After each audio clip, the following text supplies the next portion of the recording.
Hey, welcome back to Crash Space. My name is Andre. How's it going? It's June 13th, 2025. Hopefully you're doing well. I put the keys over there. That probably was a mistake. Welcome to this pale room on a Friday evening, afternoon. I think I probably messed it up already. It's okay.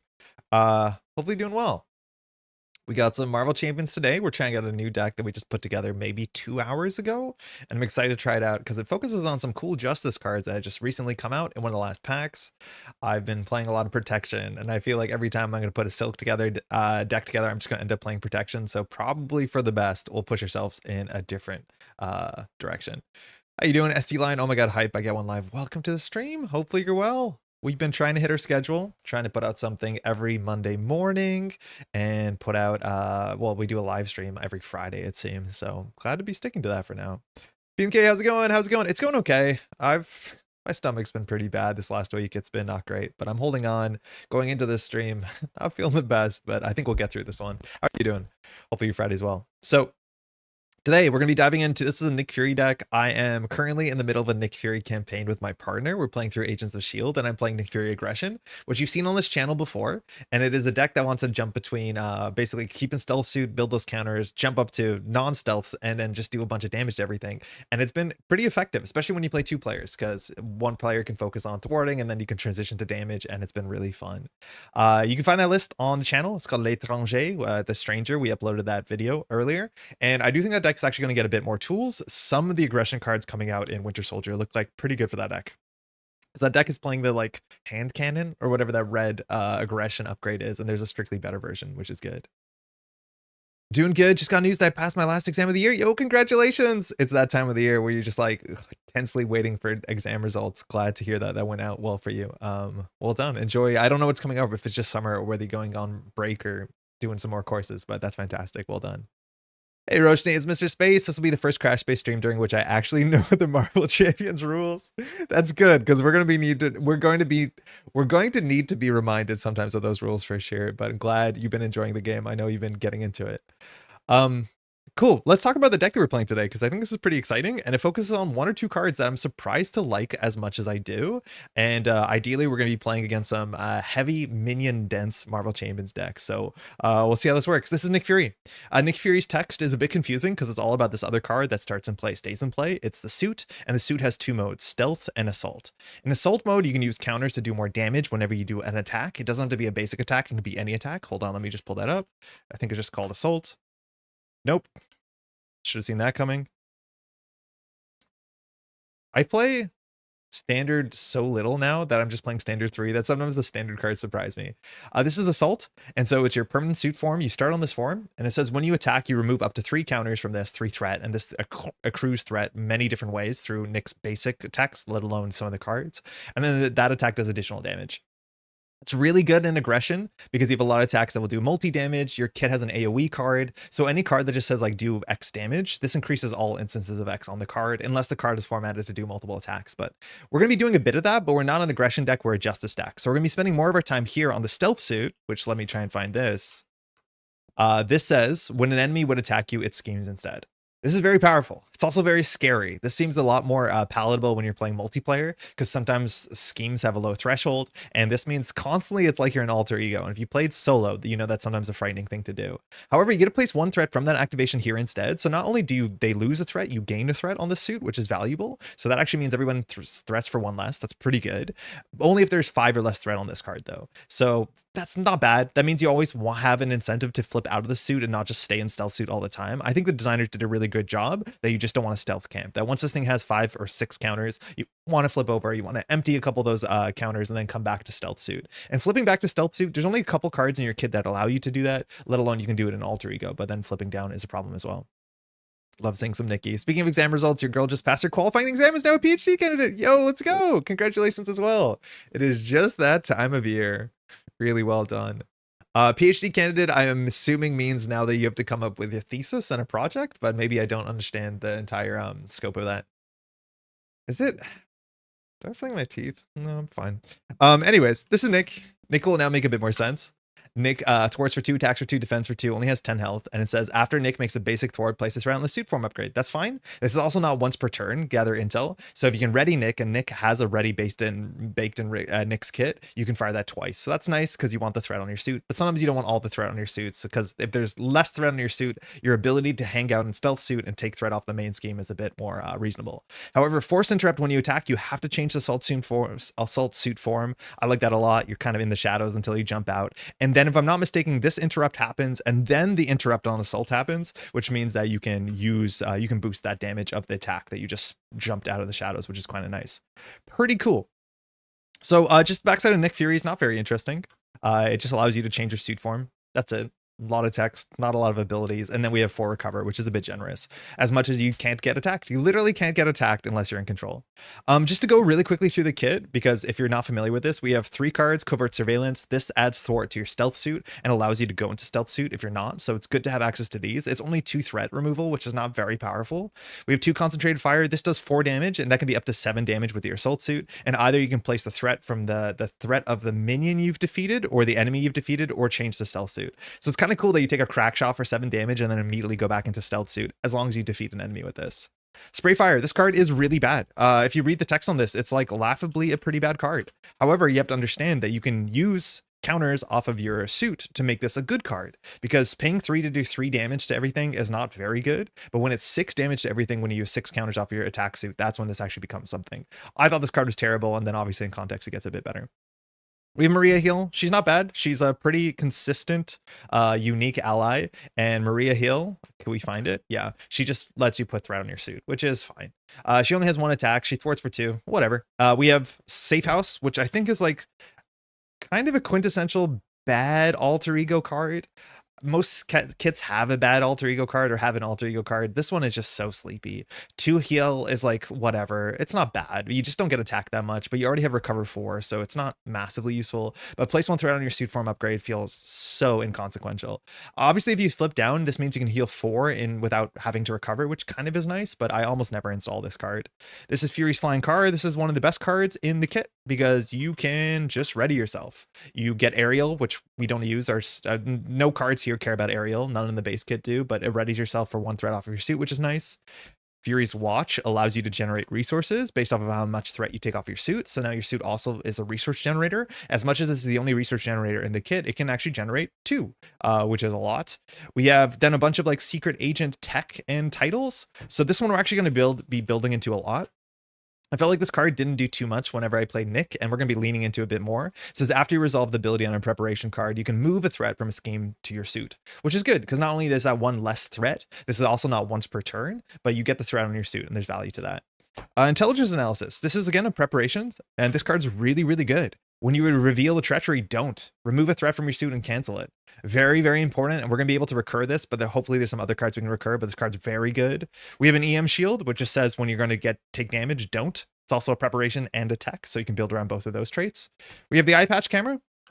We've seen a card like this before. When an amount of threat will be placed on the main scheme, place it on this on your suit upgrade instead.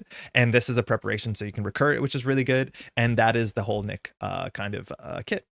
It's actually really fun. It does feel like a super spy. You are sneaking around, you are jumping out, doing massive damage. Sometimes you're caught. I do really like that your obligation just forces you into assault mode, and it kind of has that shot of like Metal Gear getting caught by the flashlight or caught by the searchlight with the exclamation mark. Like it feels like that, and then suddenly, oh, my stealth operation is busted, and you just have to start blasting, which is really good fun. Now this is the rest of the kit that we put together. So this is where things get interesting, hopefully. We start with some allies here. We're playing 3 allies on top of Maria, and these allies are not the most important part of the kit. We have Agent Coulson, who can grab a preparation card, and we're having a lot of preparation cards. We have Quake, who's also cheap and says when a minion schemes, we can do 2 damage to that minion. That actually is pretty important because if we're in stealth suit, minions can't attack us. They can only scheme. And a lot of minions only scheme for 1 or 2. So we know exactly how much threat that's going to put on the main scheme, so we can figure out whether that's something we are worried about. Quake otherwise is just a cheap 2 block or cheap 2 health blocker that can attack for 2, can attack for 4, but that works really well. And I am on record saying that I think Grant Ward is one of the best basic minions we've seen in a long time. Comes in for nothing. Sometimes it hits you for 2 and leaves the game. That's totally fine. But even if you pay 1 or 2 resources for Grant Ward, that is kind of a steal.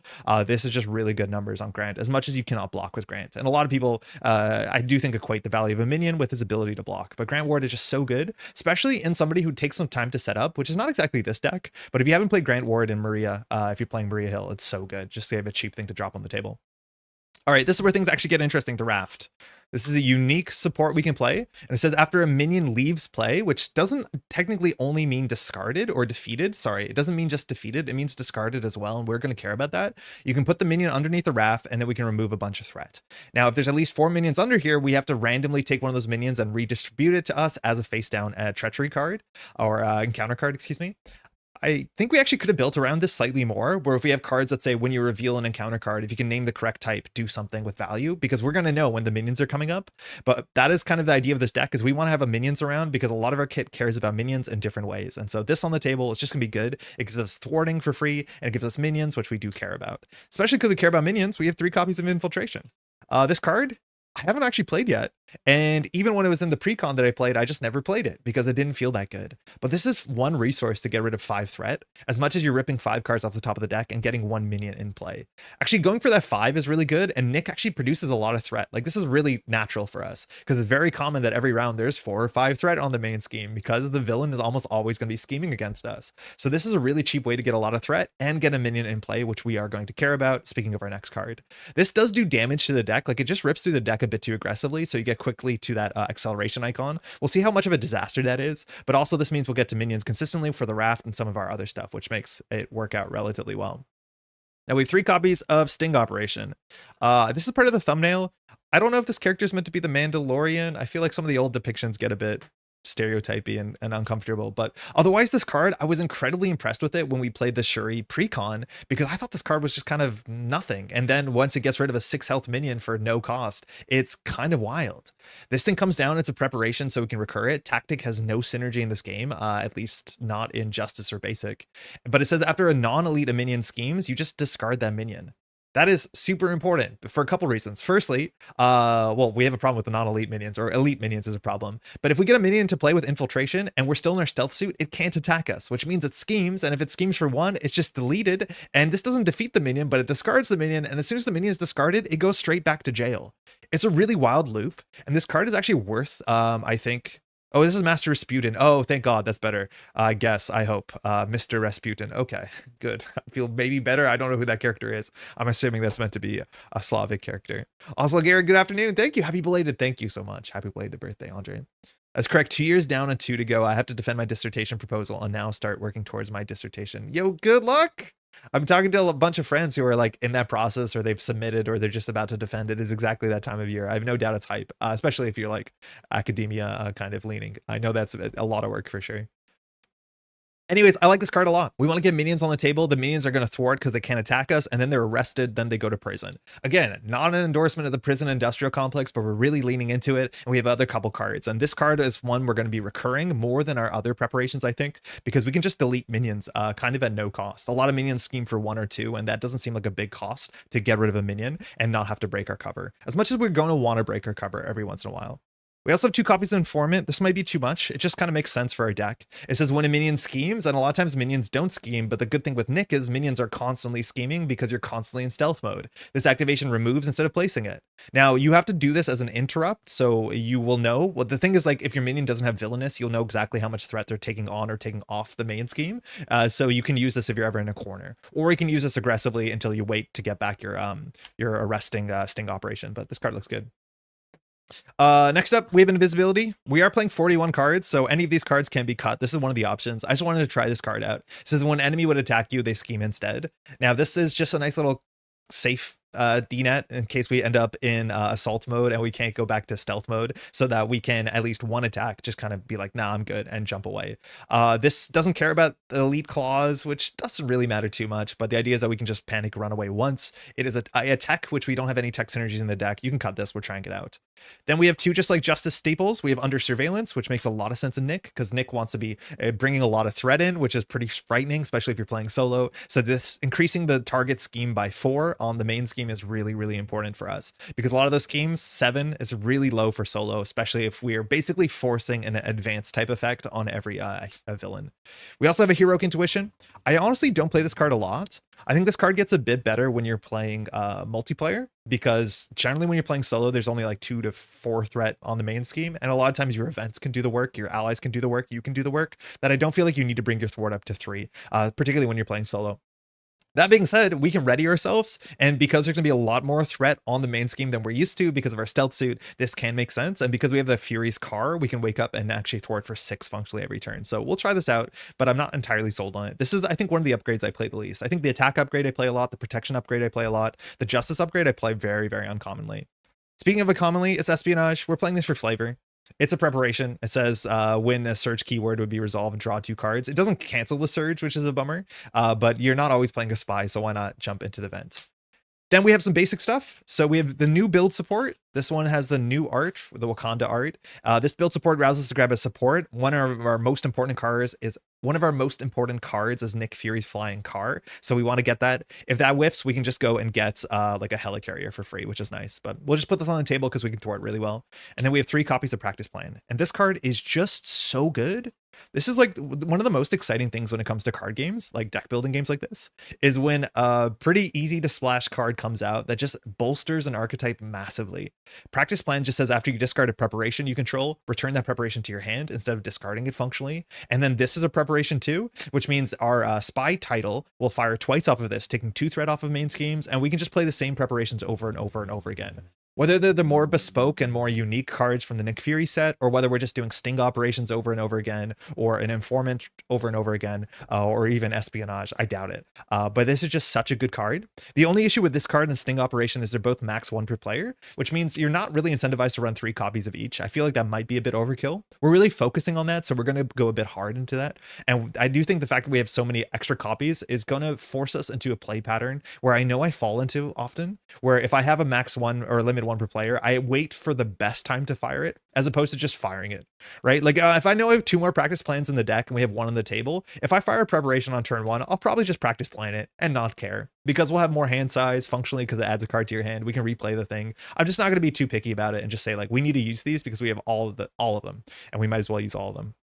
Nothing else special here. We have our shield arted doubles, we have the helicarrier, and then we have power of justices.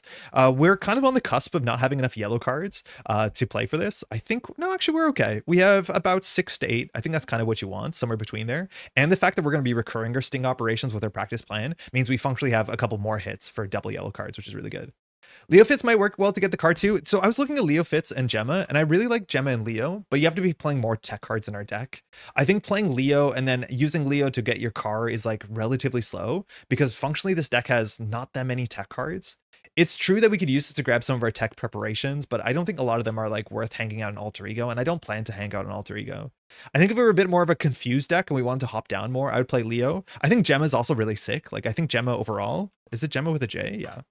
Gemma overall is also just a more playable card, but I think you really have to be building into tech in a good way, and you have to be an Alter Ego a lot for Leo to be good. Gemma I like because you can just Gemma all the time, even if you're not an Alter Ego. But yeah, we don't have that many tech cards. It's only 41 cards, but not too much tech. And that's the list. So ideally, we're going to go after somebody who has a whole bunch of minions.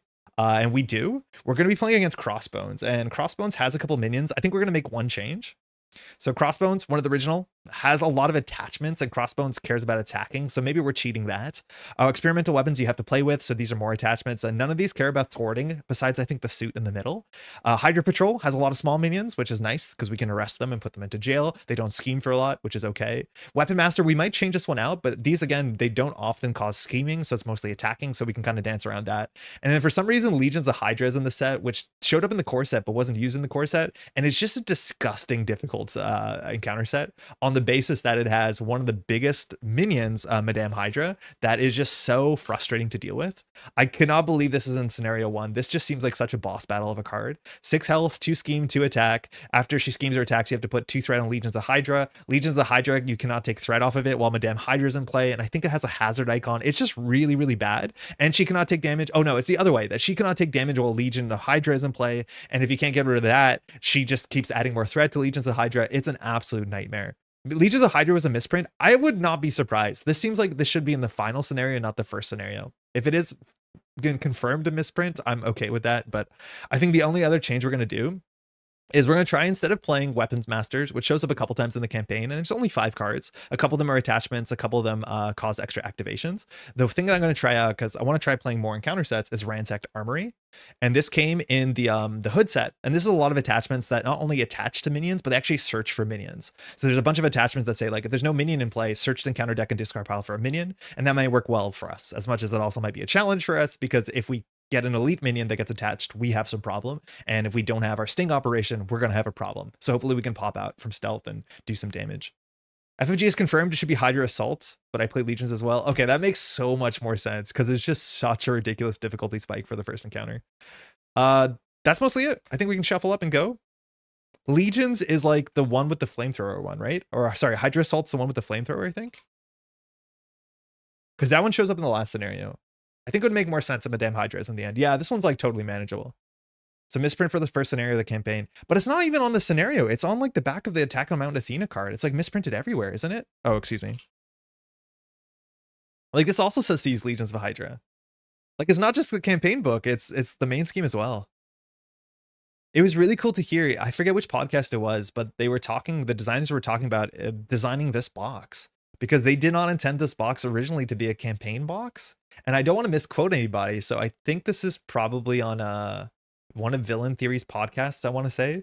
But the designers basically found out during the like press conference that FFG did at Gen Con, where the person on stage claimed that this box, the Rise of Red Skull, was a campaign box. And so someone in the last minute, they had to design in campaign mechanics and attach you know, a narrative between things. And there are cards that you can earn in scenario 1 that follow you to scenario 5, and your ramifications of how slow you're on scenario 2 catch up with you in scenario 5. Like it's interesting. It's definitely not Arkham Horror where it's like really campaign based. And I am still so surprised that I seem to be in the minority of players who only play campaign mode Marvel Champions, but those on-stream animations are so slick. Hey, Roshni, glad you like them.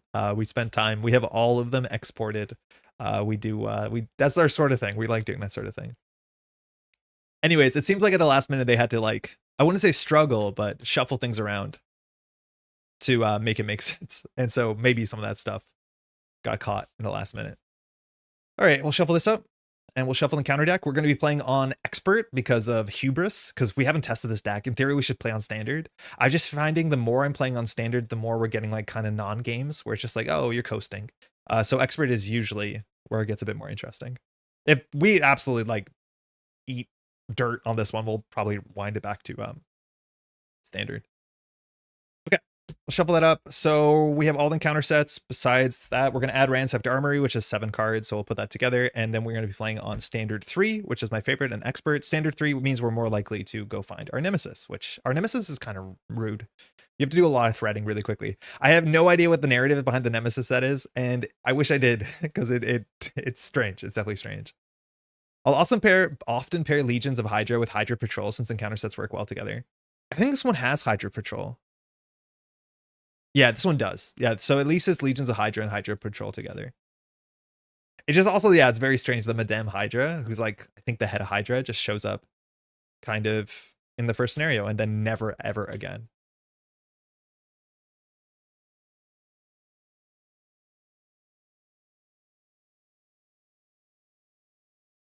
All right, we'll give us a shuffle. I think I'm going to slightly move the light and then we should be off. Hopefully everyone's doing well. I think today FFG has an announcement that they said that their LCG products, I'm not sure if it's just exclusively LCG products or not, but in the States will start costing 15% more as of the middle of July. I don't think anyone's super surprised about it. Obviously that's not great consumer news, but just watch out. That is a thing that just showed up recently. I don't know how quickly stores are going to respond to that, whether that's just going to be like retroactively rolled out. I have no idea. But here in Canada, I don't think it's going to be good for us either. And I want to say my local store's prices for like the last packs I bought are, oh my God, so much more expensive than other places in Canada. It's getting strange, but they've always been like that. They've never been the best price. Okay. Expert for life.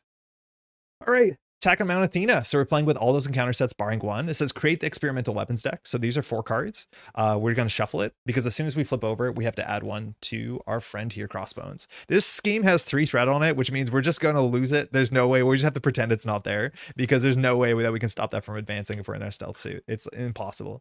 So when revealed, oh, wrong attack. So it just says when revealed, reveal the top card of the experimental weapons deck. We'll just randomize. Left is 1, right is 4. It's a 3. So we get a gun. It's a laser rifle. So that's going to be another weapon attached to Crossbones. So laser rifle. I like when the names are that simple.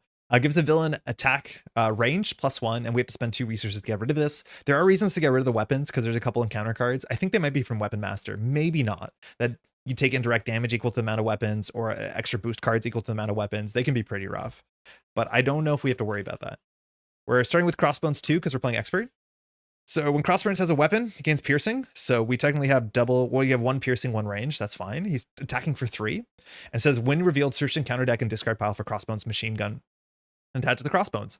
I'm hyper surprised that 14 health is what we have here. That is just a tiny number. I do think this is one of the easier boxes in the game, but 14 for the second side is like surprisingly low.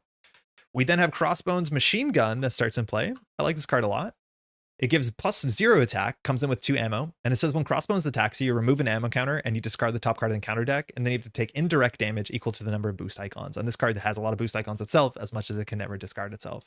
So again, if we're in stealth suit, we can't get shot, but we have to watch out. That means the counters won't get rid of it. That means more weapons will accrue, and I think that can be a problem for us. So that's that. And I think we're going to just start. Let me move the mouse. All right, so no threat. Again, that was something that came in the first the first box mostly of Marvel Champions, is that a lot of the main schemes don't start with threat. It's more common modernly that they'll start with 1 to 2 threat, depending on player count. That can scale up. And I think that's more interesting because it gives you something to do on turn 1, because functionally we don't have much to do on turn 1 if there's no threat on the table, because we want to stay in stealth. I don't think we want to get attacked by Crossbones. Let's do our mulligan. I think our cost curve is actually really low. Oh, that's sick. Our cost curve is low. So we don't have that many cards that cost 3, so we should largely be able to dump our hand, and we have a whole bunch of 0 and 1 cost cards too, which is nice. We have Quake as well. We're definitely going to keep the car. I don't think we're necessarily going to keep Quake.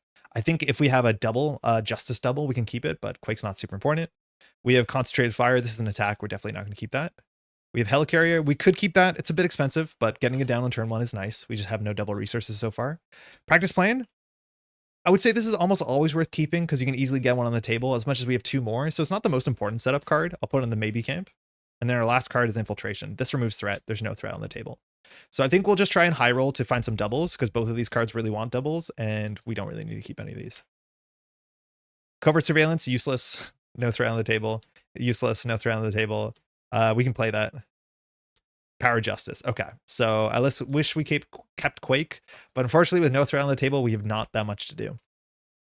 So Nick Fury's text says that we can choose to flip our suit. So we start in assault mode technically, but we can change to stealth.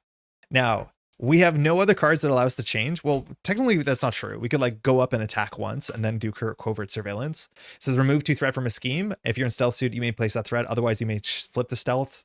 So we could attack for 1, pay 1 money to go into stealth suit. Obviously, that's kind of like hyper nonsense. So I think I would just take it nice and slow. We do have an Espionage, and there's a couple cards that do have Surge on it. I do think Ransacked Armory has some Surge cards, but also the issue with Fury's flying car here, the issue with everything is we have literally nothing to do, because we want to get threat on our suit, and the only way to get threat on our suit is to take threat off of something, and there's threat on nothing. So if we had a side scheme, I think that would actually be one of the best things we could open with. So if we do 1, 2, 3, we can play Helicarrier. Then we can just do Helicarrier for car and say that's our setup. We throw out Espionage. I think that's fine. So that's what we'll do. We'll pay 3 for the Helicarrier. Then we'll exhaust the Helicarrier and throw out 1 to get the car in play, and then we'll just start with 2 good cards. I think that's one of our better setup cards. But unfortunately here, I think we might as well stay in alter ego, because even if we flip up, the only difference about flipping up is that if Crossbones draws a 0 boost, if Crossbones draws a 0 boost, we don't advance. That is the only reason why flipping up is good. Because if we stay down here, we put 1 there, excuse me, then Crossbones goes for 2 and a card, and then we always advance. But the thing is, if we go to stealth suit and flip up, if Crossbones schemes, we put 1 of that threat on our suit. And that means there's a small chance we don't advance at the cost of 1 hand size. I don't think we have that many cards that really care about us being an alter ego. I think we only have 1 card in our deck that we can only play an alter ego, for instance, or whatever that safe house is called. I think you thwart all you get through it. You thwart it all, you get a threat on your suit. Oh, you might be right, actually. So Nick says when you thwart, but I think you have to move this threat, right? So hold on. So this says after Nick thwart makes a thwart, place 1 threat on your suit from. Oh, you just place it? Are you allowed to thwart if there's no threat though? Yeah, I don't know if you can thwart an empty scheme. I think you can thwart emptily to get rid of confused, but can you thwart for no reason? Because we could thwart for no reason. Say we flip up. We'll change the stealth suit before we flip up. Are we allowed to just thwart for fun? My guess is no. I don't think you can. That seems absurd. But I know they have very specific rules in the rule book about like, can you thwart for no reason or some reason? And I know getting rid of confuse, you're allowed to thwart just to get rid of a confuse, even if there's no target. But I don't think you can thwart for no reason. I'm going to say no, but that's because it's faster than looking it up and it disadvantages us, which means I'll feel better about it at the end of the day. I think we'll just flip up and hope that we draw 0 boost. It's not too big of a deal if this thing advances, and we'll drop to 5. Okay, Concentrated Fire. We have our Secret Agent. That's good to get. We have all our preparations left. Drawing our damage cards we don't want. Agent Coulson, we can get a prep. And then we have build support. So not a good hand. This goes to 1. Crossbones would attack us, but instead Crossbones schemes for 2 and a card. 2 boost, that's 4. So 3 go on here, 1 goes on our suit. And that means we advance. So I think these are symmetrical effects. The Infinity Stone, the back just says flavor text, and then the front just says, when revealed, reveal the top card of the experimental weapons deck. Is it possible that we get to... It's actually, hold on. It's actually technically possible that we get to the final stage if we draw a Dark Designs. This comes in with 1 threat. We'll reveal a weapon. So 1, 2, 3 will be... 1, 2 will be the left. 5, 6 will be the right. Energy Shield. This one gives Retaliate 1. All of these cards have kind of similar text, where to get rid of it, you have to spend 2 resources. So we'll stack all those here. So we have Retaliate 1.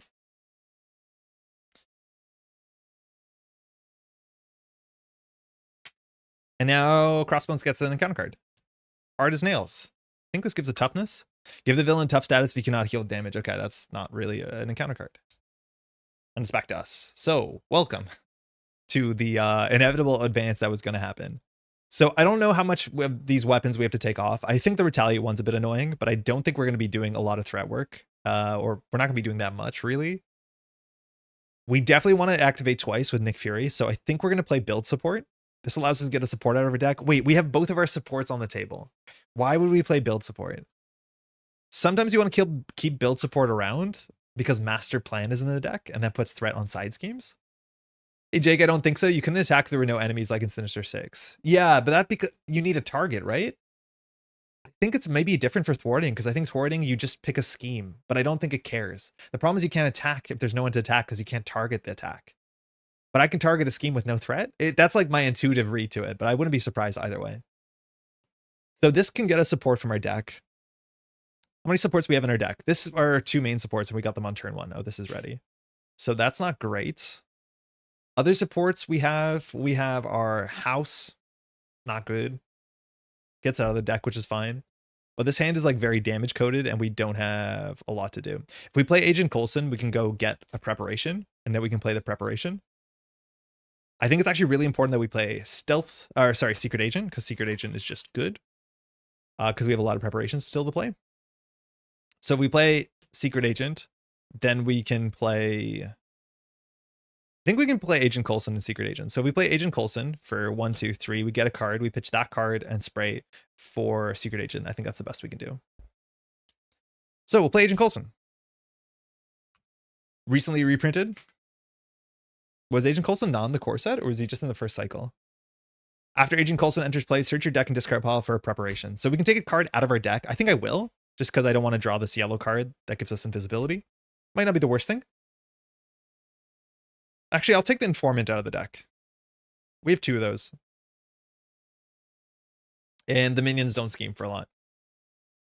This one doesn't care about elites, so you can use Madame Hydra as an Informant, which is really fun. We'll just grab that to our hand. We're just going to use it as a resource. And then we'll pitch. Oh, we didn't pitch for this, excuse me. So it'll be 1, 2, 3. And we're left with this, and then we can do 1, 2 for the Secret Agent. This does not exhaust, so you can fire as many times as you want. If you fire a preparation, you can move a threat from a scheme to your suit, which is kind of cool because that can fire after the activation, before the encounter card, if you have a preparation that has that timing. We'll thwart for 2 because that's what we do. So this gets cleared. We use Nick Fury's ability to put that on the suit. And we can technically ready Nick Fury, but we don't have a big reason to do that. And I think we just pass. This is going to be a bit sleepy until we find minions. Let's draw. Grant. Energy. Okay. We have Practice Plan. That's a cheap prep. We have Strength. Oh, this hand's rubbish. What a hand. Oh my god. I have never seen a hand so perfectly bad. Every resource. We can't overpitch for the upgrades, and then 2 0-costers. Holy crap, that's cursed. Okay. This goes to 1. It's kind of stunning how beautiful it is. We could have played like a Heimdall. We could have played anything here, but instead we got 0-cost Grant Ward, my friend. All right, so Crossbones is going to scheme for 2 in a card. 3. So we put 1 here, and we put 2 here. And then our 1 encounter card is Tech Gauntlets. So this is one of the cards from the Ransacked Armory. Attached to the minion, otherwise it gets Surge, okay. Okay, we finally found a soldier, and it's a Hydra soldier. Oh, actually, we might have something cool here, because Hydra soldier, sorry, there's a lot of Hydra cards. I should have typed more words. Hydra soldier comes in with 4 health and says, when defeated, deal the engaged player an encounter card. If we could actually discard this by making it an informant or doing the sting operation, it wouldn't get defeated, so we wouldn't have to worry about the text. But that's on the table, and that will scheme functionally for 1. Get these a lot of seams, the double resource floods. It's not so bad for us. I think when our opening hand drew no resources, like this is unfortunate. I do think our deck has a pretty narrow curve that maybe you can consider playing fewer of these, but yeah, that wasn't great. Hey, Meteor, how's it going? How's your Friday? So this thing we're going to ignore, and we're unfortunately not going to have a great turn here. You might have an idea why. So we'll play Grant Ward. We have to remember the Grant Ward text. Comes in with 3 health, cannot block, and can betray us at any moment. It's kind of a cool guy. Continue on my quest to learn the game by offhandedly spectating. If you have questions, Meteor, I know you aren't going to hesitate to ask, but we'll try and explain as much as possible. I just packed a run of STS board game. Oh, cool. You packed up a run. That is a game that I definitely want to play a bit more of. I haven't had the time to play it in person. We'll play Practice Plan. Again, this is a preparation that returns preparations. We don't have any on the table, but don't stress about that. That's not important. And then I think we're going to clear some of these weapons because what else are we doing with this perfect 6 resource hand? So we'll get rid of, I think, the Retaliate one. So the energy shield needs energy and mental. I spent so much time learning the name of the resources, so I will flex it. And then I'll keep this double in hand because there's no way that we can't use this next turn. We'll throw it for 2. So this goes down to 1 and Nick puts 1 on the suit. We're not going to deal with the Hydra Soldier. We're just going to try and raft it. So that's fine if it stays on the table. It has guard, so we can't attack. And then I think we're just going to use Grant Ward to take 2 off of this for safety. And then we'll pass. We could ready. Oh, we could have readied, but that's fine. Actually, no, we shouldn't use Grant. We will ready. This is better. And we'll ready with the Fury's car and then take that on us. So then we'll take the threat off. So then we put 1 back. Oh, that's the same.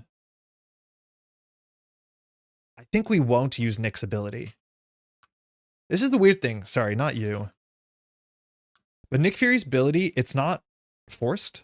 And so I actually want to have less threat on here because anytime the Hydra Soldier or Crossbones activates, because of our stealth suit, if we have 5 or less, it actually goes onto our suit. Oh, so that means we actually can't put it at 4 because then it'll be 5 or less. So it'll go to 5, then it'll go to 6. Okay, so that's fine.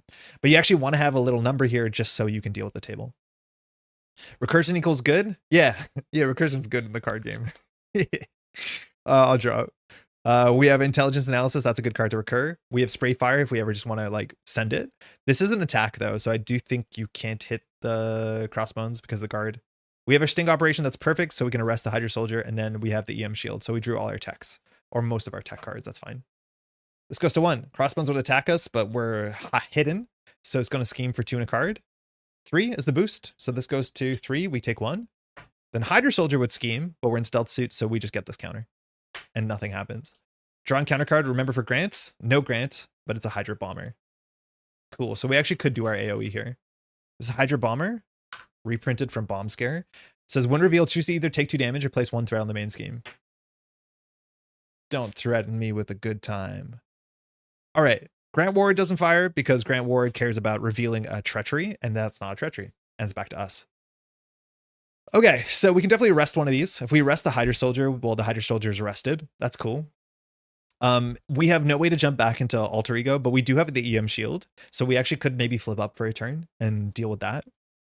I am pretty sure you can't spray fire into guard, because I don't think we can target Crossbones. Deal 3 damage to the villain and each minion engage with the player. I'm not sure it works. We definitely can destroy these 2, which is like kind of fine, but I don't think we can get Crossbones hit by this because the guard gets in the way. If we want to play that, that's 1/2 in our Helicarrier. That leaves us with this. Oh, this is ready. We can deal with Infinity Stone entirely. And then we probably... I want to play Sting Operation because it's fun and what the deck wants to do. Intelligence Analysis doesn't seem super important. EM Shield is like the safe play, but we have blockers. We'll be fine. Yeah, I think we'll just pop up and blow up. We need to get counters off of our stealth suit, so I think it makes sense. Oh, we're ready to, excuse me.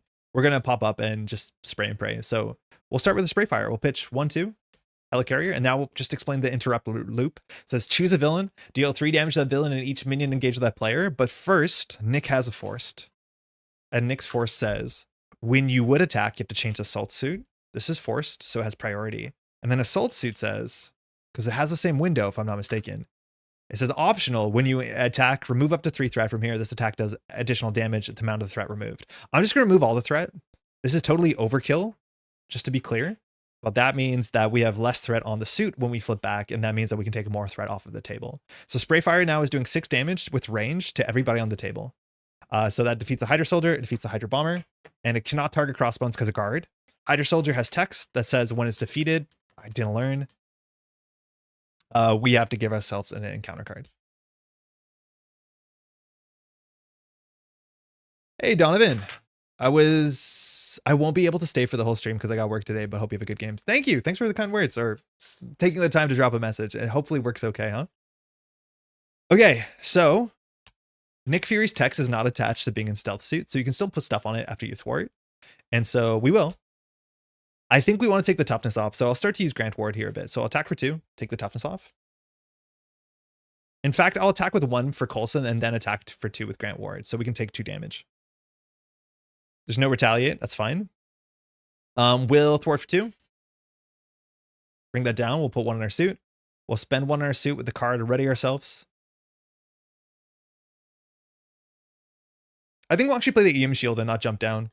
I think it's very likely that we'll find one of our flips because we have 2 more covert surveillance, and that's one of the cards that puts us into alter ego, or sorry, puts into stealth.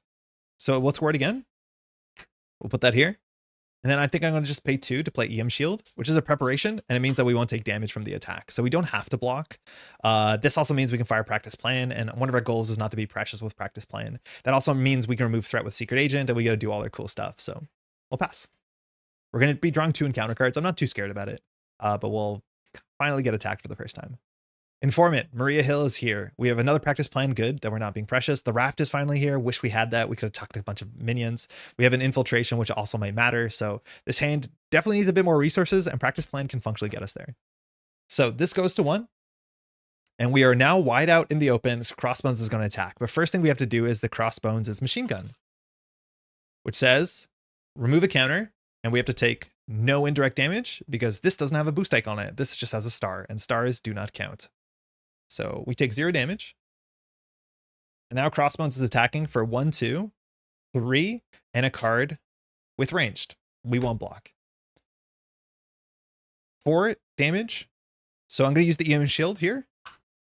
EM shield says when you would take any amount of damage from an attack, discard this, prevent all that damage. Okay.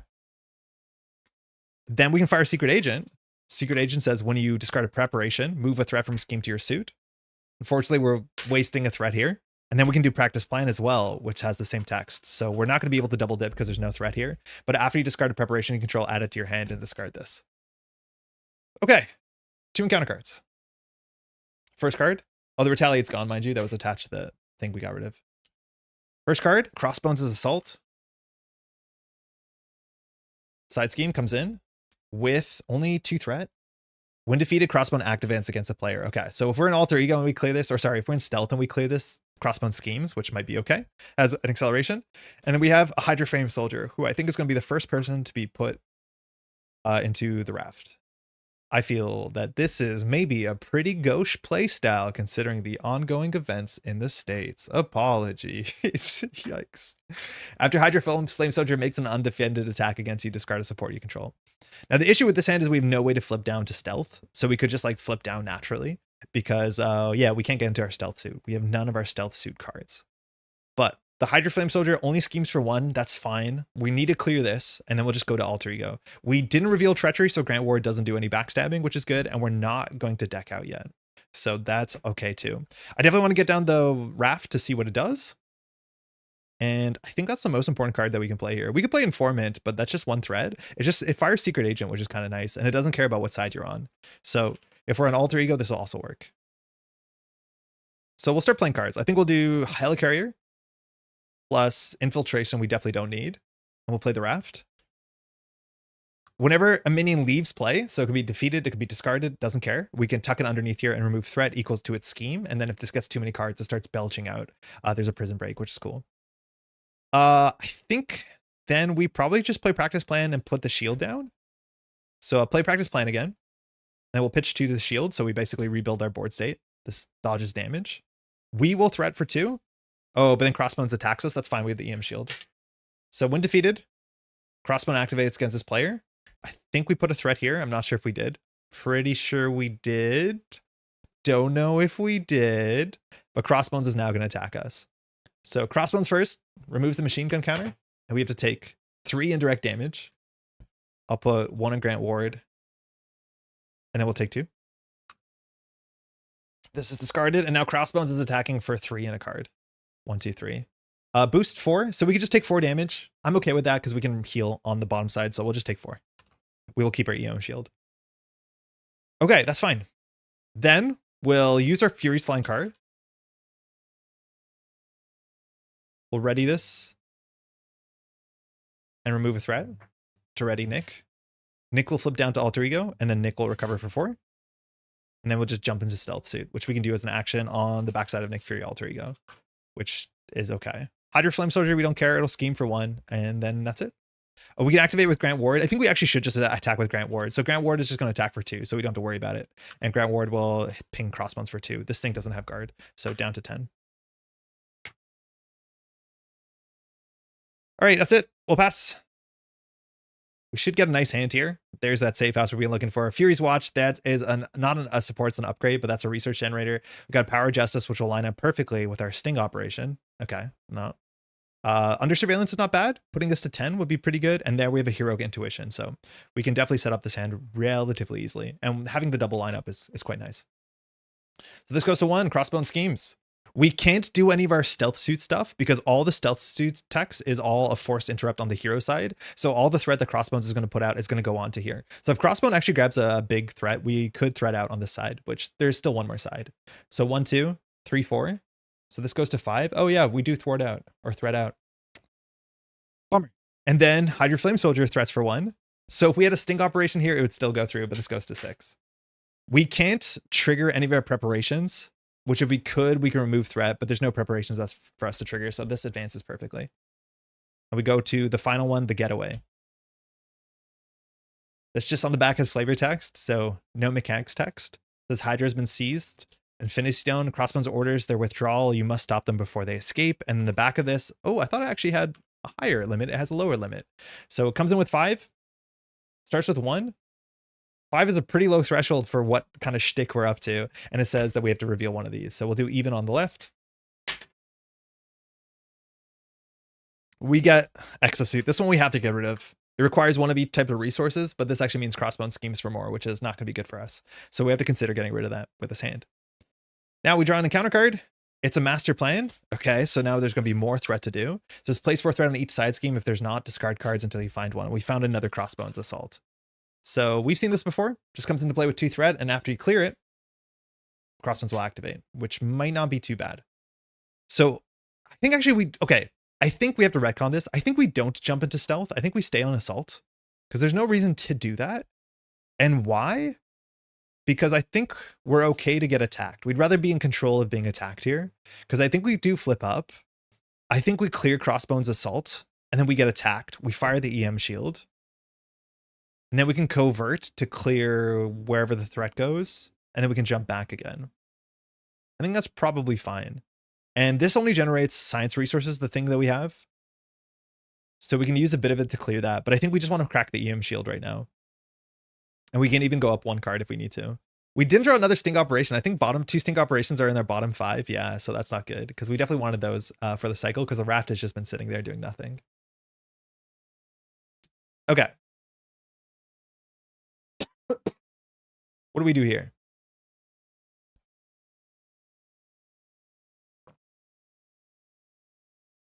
Clearing this shouldn't be hard. The question is, do we want Crossbones to scheme or attack? I think we need to be attacked. So I think we just straight flip up. And then we'll use Nick to thwart for 2. Which puts one of them here. And when this is cleared, Crossbones attacks. So Crossbones are going to attack for 2, 3, 4, and a card. Boost icon on hard as nail says give the villain a tough status card if he cannot heal 3. Okay. That's for 4 damage. So instead of taking the damage, we'll crack our EM shield. This says when you would take any amount of damage, discard this, prevent all of that damage. We fired a preparation, so Secret Agent steals one of the threat. And do we want to practice plan it to get back into our hand? I think we have to think about that a bit better. Whether that's necessary or not. My guess is it's not. I don't think we need it. We are going to deck out, so it's not like we can use Agent Coulson. We could have actually blocked with Agent Coulson. Because Agent Coulson is not doing a lot right now. We don't have a Sting Operation, so the Flame Soldier is just going to thwart for 1. I think it's fine. We'll keep it on the table. Okay, so I want to play the Fury's Watch because I want to get counters off of Nick's suit. Because if we get the counters off of Nick's suit, then when we flip to stealth, oh, we can't flip to stealth anymore. So hold on, we won't use Secret Agent because we want to keep threat on there. Because I think we have to be able to play Covert Surveillance to flip.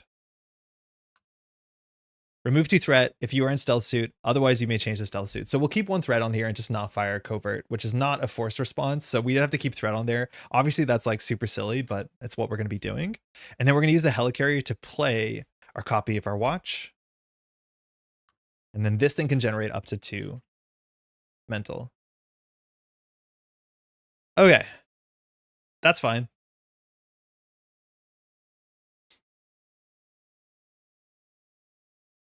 So Exosuit we have to get rid of.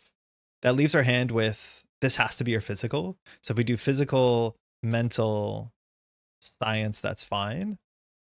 We could generate 2 for this, but then we can't play this, which is a bit ugly. So we're better off generating 2 resources for this to play that, and then we just get attacked once. I guess we'll block with Agent Coulson. A bit awkward. Is stealth a separate mechanic from Alter Ego? Yeah, so the stealth assault suit is entirely attached to Nick, if this is what you're asking. So Nick Fury says setup, you start with your suit, and this suit is only a Nick card. So Nick is either an assault, which means you can use these counters to do extra damage. This is what the assault suit says, that when you attack, you can spend enough counters to do damage. And the only way to get counters on it is by thwarting. But if you're in stealth side, which a couple of your cards allow you to jump into stealth side, let alone your alter ego does, it says when somebody would attack you, they can't, and they thwart instead. So you basically are indestructible as much as there's issues because they're basically thwarting all the time, and you lose to that because we're currently losing the thwarting way worse than anything else. Okay, so we definitely have to get, we'll spend the Fury's Watch. So exhaust this, remove up to 2 threat. And so that we can attach Under Surveillance. Under Surveillance just increases the threshold of the main scheme by 4. So that's really important on solo. I wish we got this down on the second scheme because that would be the biggest. So now it's 9. So we have a bit more breathing room for sure. Okay, the issue is we can't play all these cards. If we want to get rid of the Exosuit, we can, but then we can't play our last card. We just don't have the right types in our hand. We added the EM shield back. We could have, and then we had one more resource. That actually is a bit okay.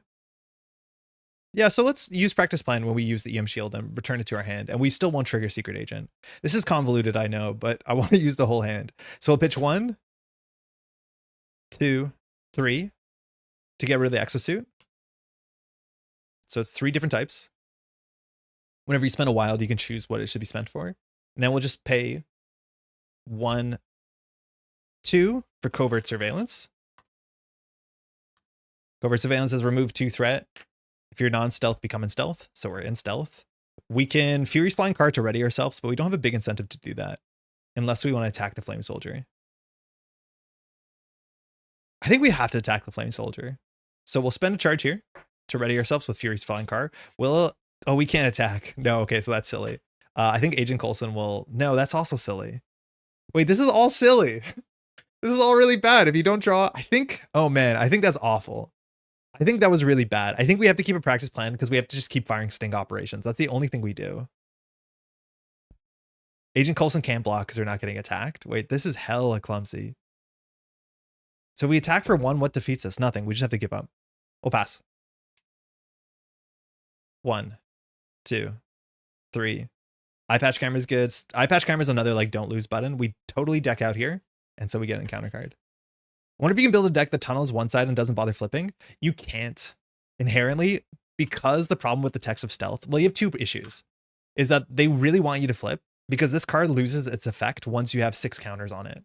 It's kind of like a bladderwort, where it's like, you can't really, well, not exactly like a bladderwort, but you know what I mean? It's like, once this has a massive amount of counters on it, you can kind of keep down by just like constantly using your watch and your car to like keep you at like sub 6, but it can be tricky. You probably could. You just need your minions to do damage because you can't play any attack events or basic attacks. So you probably could actually. It's just like you really need to be able to aggressively use your counters. And these are the only 2 cards that do them. But they can use 3 around. Maybe that's enough. Probably is actually. Okay.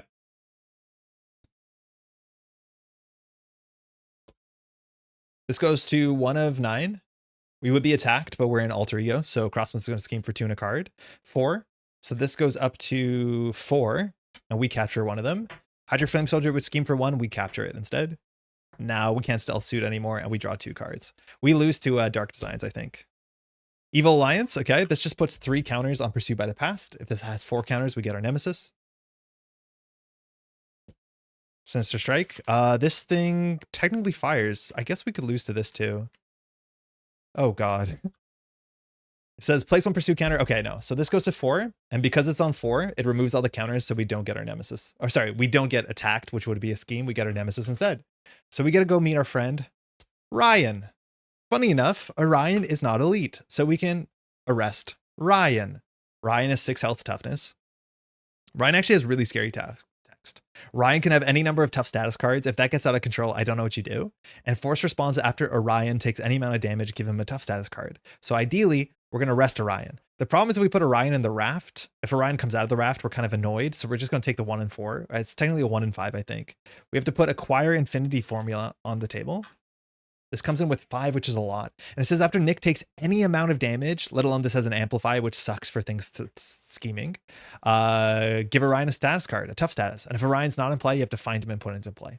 So this is our priority by a mile.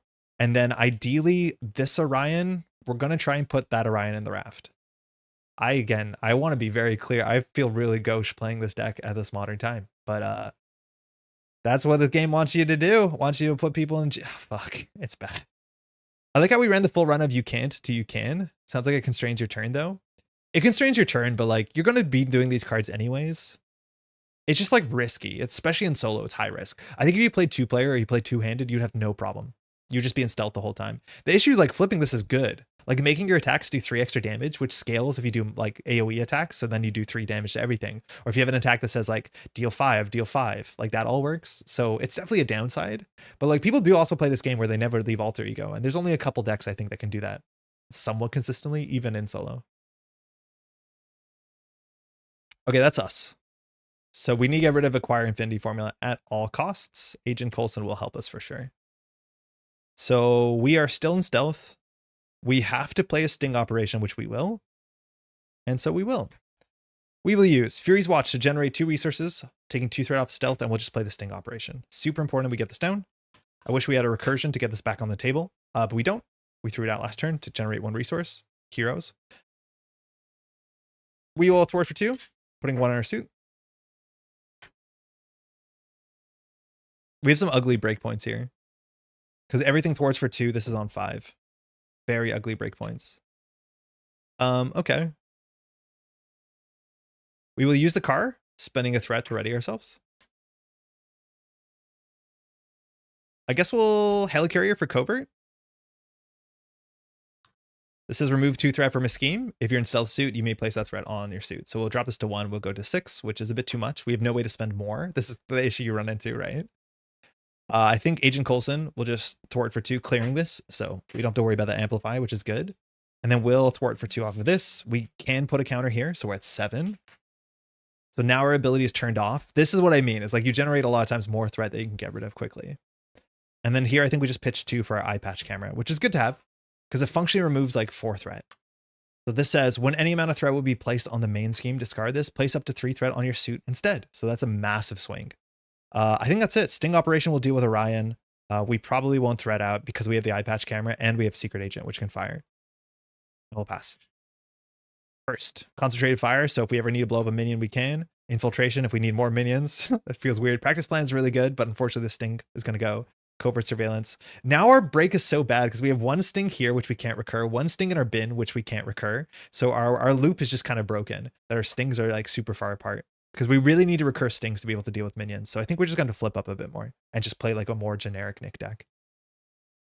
This goes to 3. Crossbones will not attack us because can't see us. It's going to scheme for 2 in a card. This is for 4. We can't put any on us, so I think we'll do eye patch camera. Eye patch camera says when an amount of threat will be placed, place up to 3 threat on your suit instead. So this goes to 5. And we put 1 here. So this goes to 4. However, we have some interrupts. We trash the eye patch camera. And secret agent says whenever you do a preparation, you can remove a threat. And that goes here. And so this is the issue where you end up with a slightly blank text box. Hydra Flame Soldier will scheme for 1. Orion will scheme for 2. But now we can do a sting operation because Orion is not. So this has to go to 6, which is kind of scary. But then after a non-elite minion schemes, discard sting operation to discard that minion. So Orion is not defeated. Orion is discarded. That means we fired a preparation so secret agent can claim one of these threat for us. And Orion can now go to the Raft because Raft does not care if it was defeated. After a minion leaves play, tuck it underneath here. Remove threat from a scheme equal to the tucked minions printed. So that we're still down on 3, which is kind of nice. And then if there are 4 or more here, not that this is a forced ability, deal a random minion here to a player as a face down encounter card. So it'll be random. So they actually have to be face down, right? Because you would know. Wait, the text on this doesn't make sense. Tuck it under here from the counter discard pile. It does not say face down. Because remove threat from a scheme. If there are at least 4 minions here, deal 1 face down minion here. So the fact, if these are face up, we'll know which one is we're dealt to our by like basic, you know, deduction. So I'm assuming these have to be face down. Tucked is not face down. So random just means that we won't have control, but we'll have full information of what it is. Yeah, that's fine. Okay, encounter card. Armored Guard. All right, this is a reprint also from Claw.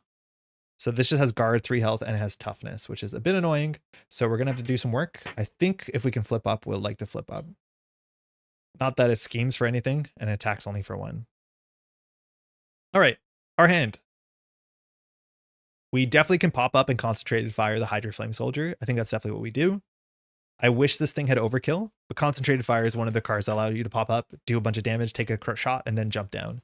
We joked about like Crossbones having 14 health, but look at us doing 4 damage so far, as much as we're not attacking. So, yeah.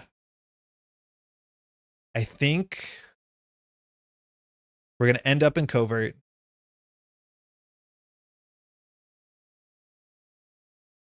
Okay, so we're going to play both of these. We're going to play this, and we're going to play the shield. So we're going to play everything. We don't have enough resources. We're going to try. Nothing's going to stop us from trying. So the question is, what's the order? Because we can attack both of them. Like, this is where you pop out and do a bunch of cool damage, which is kind of sick. So I think Agent Coulson is going to attack for 1, take the toughness off, and we'll be defeated. This forces us... Oh, no. Not yet. Agent Coulson's defeated. Wrong bin. Almost. Now we're going to try and deal with both of these. So we're going to attack. And when we attack, Nick Fury is forced into the other suit.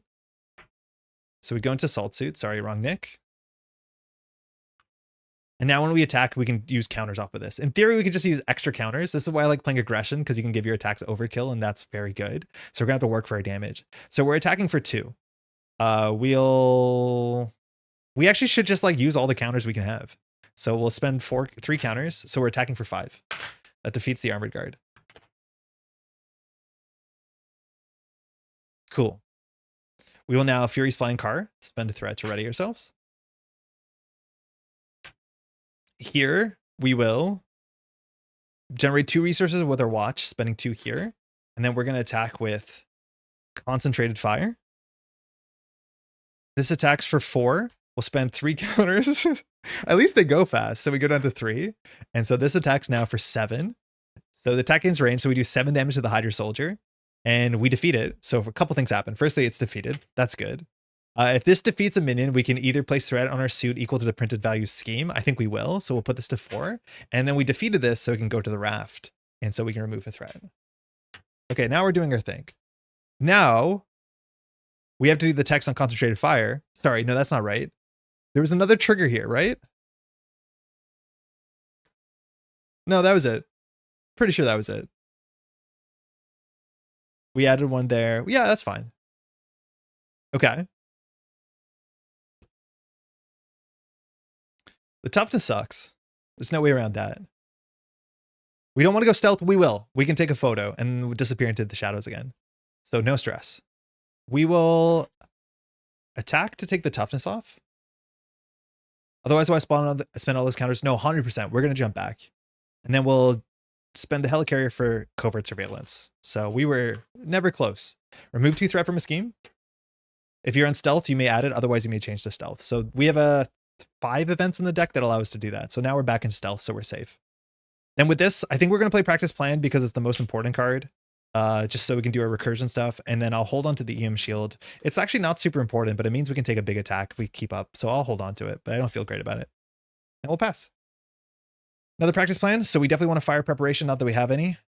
AoE, build support is really gumming up our deck. And power. Wow, these hands are hyper dysfunctional. None of this is really playable. That's bad. Is this deck bad? Or are we drawing bad? It's hard to tell here. This goes to 1. Crossbones is scheming for 2 in a card. We have our stealth open. So this is for 4. So 3 goes here. We take 1. And counter card. Full auto. So this is when revealed. We're not an alter ego. So when revealed, discard X cards from the top of the counter deck where X is Crossbones attack. Take 1 direct damage for each boost icon. This is lethal. This is why you have to get rid of the attachments. So he has 3 attack. So we're going to discard 3 cards. Woo, this could end us. 1, 2, 3, 4. And we got rid of Dark Design, so we take 4 damage. We have nowhere to assign the indirect because we have very few allies. All right, we probably have to flip down at some point. If we flip down, we lose our stealth suit. Kind of pinning, but that's all we have. Okay, if we clear build support, we could actually go get our healing alter ego upgrade, which is like maybe worth something. I think we can get rid of the gun here with some extra resources, which is fine. So I think we'll do all that sort of stuff. So we'll use helicarrier to play build support. I don't think actually we can clear this. At least we'll get it on the table. This comes in with 3 threat. When you clear it, you put it into the victory display. So functionally RFG, and then you can go grab a support and put it into play.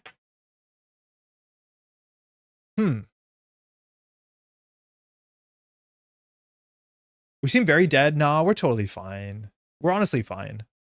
It's not that bad. It's really not that bad. We'll Fury's Watch to take 2 off of this. And so we can play our EM shield. Look, we're unkillable. We can't die. But I think we have to flip down and recover. We'll thwart for 2. We'll keep it safe here. We'll take 1 of those. We'll might as well ready. Just moving counters around. Then we'll thwart for 2 again. 1 HP is all you need. We got more than that. It's a resource. And then we'll spend energy and fight. So we'll get rid of these 2 to get rid of the laser rifle. So there's just 1 less attachment. So the attachment scaling stuff get a bit more reasonable. I think here we can decide to jump down if we want to. I don't think we have to. This deck has no Confuse in it. I went out of the way to not play Confuse. I think Professor X would have made a lot of sense. But I think we actually just stay here. I think we're doing okay. If we don't stay, we don't get our stealth text, and we want our stealth text. All right, informant. Infiltration. Can't believe this card. We've not played it once. Oh god, it's so bad. A quake? Okay. Oh god, these infiltrations are terrible. We'll go to 1 here. Crossbones schemes for 2 in a card. It's 3. So 2 goes here, we take 1. Encounter card. Under fire. Okay. This one just reveals 2 more encounter cards. So it says Surge. When revealed, reveal the top. We have Cornered Staff. I don't know what this one does. Comes in with 3 threat. Hydra is rounding up Pegasus staff and holding hostages. When revealed, discard 1 card from the top of the encounter deck. Place 1 additional threat here for each boost icon. Oh, that's cool. So this has 4 on it and has a crisis. Crisis means we have to clear this before we can clear the main. Next card. Dark Designs. Okay, that could be bad for us.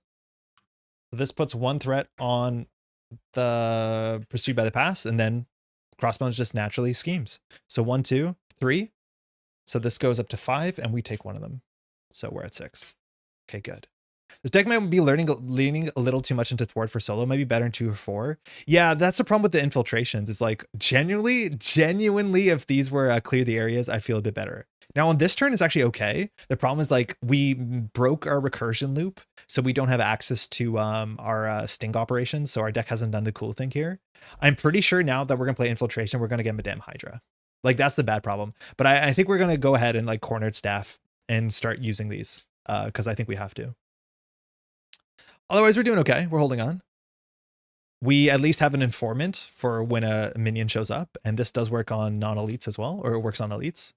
So I think we'll just send it. We'll do Helicarrier, and we'll play our first ever copy of Infiltration. This says, choose a number between 1 and 5. We'll choose 4. Discard that many cards from the top of the encounter deck. Remove a threat from a scheme. So you can actually decide the number. Like you can actually rip cards before finding out the number. So we'll do 1. Okay, we have a minion. 2, we have 2 minions. 3, we have 3 minions. 4, okay. So remove a threat from a scheme for each card discarded thusly. So we'll remove this. And then put 1 minion in play engaged with you. So put in play means we don't have to do their when revealed. So I think we'll just go ahead and put the Hydra Bomber just as a 1/1 with 2 health. The text doesn't matter. Madame Hydra is still somewhere, I'm pretty sure. Do we dare do it again? Do we dare? Yeah, that was actually really good. That was generally good. The thing is, like, if you play 2 players and someone has like stuff that fires off of getting minions into play, that's when this is going to be really good. Where it's like, oh, please get a minion. It's important to know you can play actions on events from your hand during your opponent's turn, because normally you do your turn, your opponent does your turn, and then on the next turn, they're the first player. So that's also very flexible. Okay, that was good. Do we risk it and do it again? I don't think we've seen Madame Hydra yet. Oh my god, this deck is so big. Like Madame Hydra would be the bad one. The thing is, like, the more cards you reveal, you only have to take 1 of them. So even if you reveal Madame Hydra, you're just also hoping that you reveal some little guy too. And then you just take the little guy. Put 1 minion discarded this way. Raft says after minion leaves play. So discarded is not leaving play.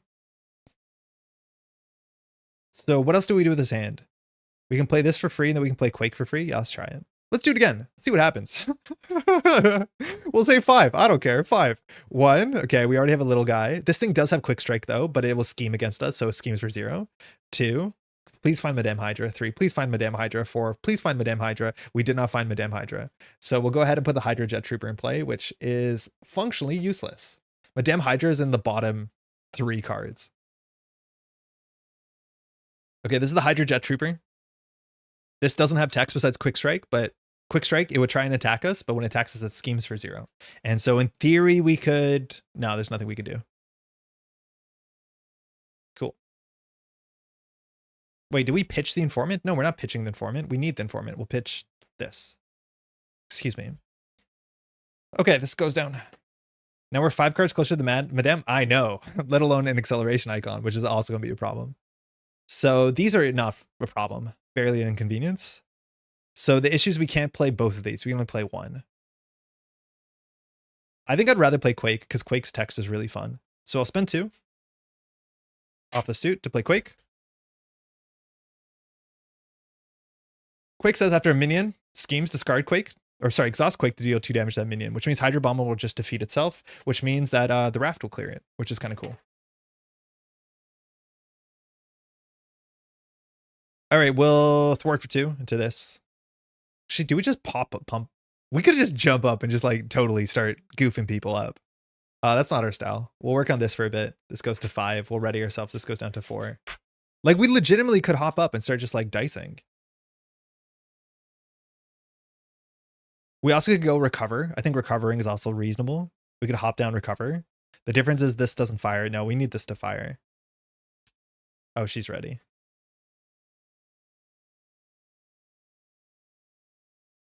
Yeah, let's just clear build support. So we'll clear build support.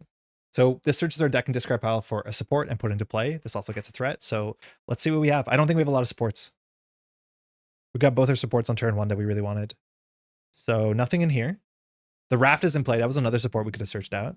So Safe House is, I think, our only other option, which, like, oh my god, that's bad. We'll just put that on the table. It's out of the deck. Our deck is more consistent. This is Safe House 221. I am incredibly whelmed. Super whelmed by this. Not great. Could have fired against a Quick Strike with Quake. Oh yeah, you're right. Yeah, you're right. That's kind of funny. That actually would have been more value. That's really cool. And if we prioritized Quake, understanding we would get Quick Strike, Hydrojet Trooper would have schemed and then we would use Quake. That's actually really cool. That's a good optimization we should keep in mind against Quick Strike minions. The thing is also Quake says after a minion scheme, so it's not like you can interrupt it, but like still, that's totally fine. We're also not playing any of the like the dust powder that says when they scheme, confuse them, do 2 damage, or when they enter play. I forget what the text is on that one. All right, that's that. And we're ready. We'll hold on to Informant. We have to hold on to whatever defeats Madame Hydra here, as much as she might be a boost card. So I think Informant is not the best Madame Hydra card. I'd rather have something that just does damage or a lot of threat. Genius. Oh no, it's going to happen again. Covert, that's fine. Grant, that's fine. Okay, this is the bad hand. We keep drawing Grant with all of these. We got to shuffle better. It's going to be another double. Oh, Heroic Intuition. Not the worst. Not a great hand. This goes to 1. Crossbones schemes for 2 and a card because can't attack us. It's discovered, so that's 4. We take 1 of it. And this goes to 4. Unfortunately, we have 1 threat too many. Hydrojet Trooper schemes for 0. That's fine. And then Hydra Bomber schemes for 1. That goes here. We'll exhaust Quake to do 2 damage. That defeats the Hydra Bomber, who goes to prison. And then this goes down. Cool thing about the Raft, let's check. Oh no, the Raft puts it as an encounter card, so you'll do the when revealed. So actually having when revealed on the Raft is kind of bad. That's that. We didn't fire preparation. We're good. Draw Madame Hydra. Yeah, boy. Madame Hydra. At least she's in play without her side scheme. Cannot take damage when Legions of Hydra is in play. It's not. After Madame Hydra schemes or attacks, place 2 threat and Legions of Hydra side scheme. So that's totally fine. We have enough to just pop up and like trounce her, which is fine. If we get rid of her, we can put 2 threat off of the getaway. So I think we just flip up and use our EM shield here. The issue is the Hydra Trooper is a bit annoying, but I just wish we had a damage card here. If we had our AoE, this would be so easy. We would pop up and we would do so much damage, but only 1 spray fires in the bin, 1's in the deck. Again, I think aggression Nick Fury is like so much fun. All right, I think we just crack both of them. So we will start by, and we can end up in stealth if we really wanted to. I'm not sure if we do. We will attack. Once we break stealth, we're forced into assault. And so we're attacking for 1, 2. We'll use 3 counters to make it 5. Real awkward breakpoint, but that drops Hydra to 1. Oh, horrible breakpoint. Wait a second. Obnoxious breakpoint. Ugly. Fury's car spends 1, readies Nick. Horrendous breakpoint. Nick will attack for 2, defeating Madame Hydra. Madame Hydra enters prison. And we take 2 off of this because she has 2 thwart.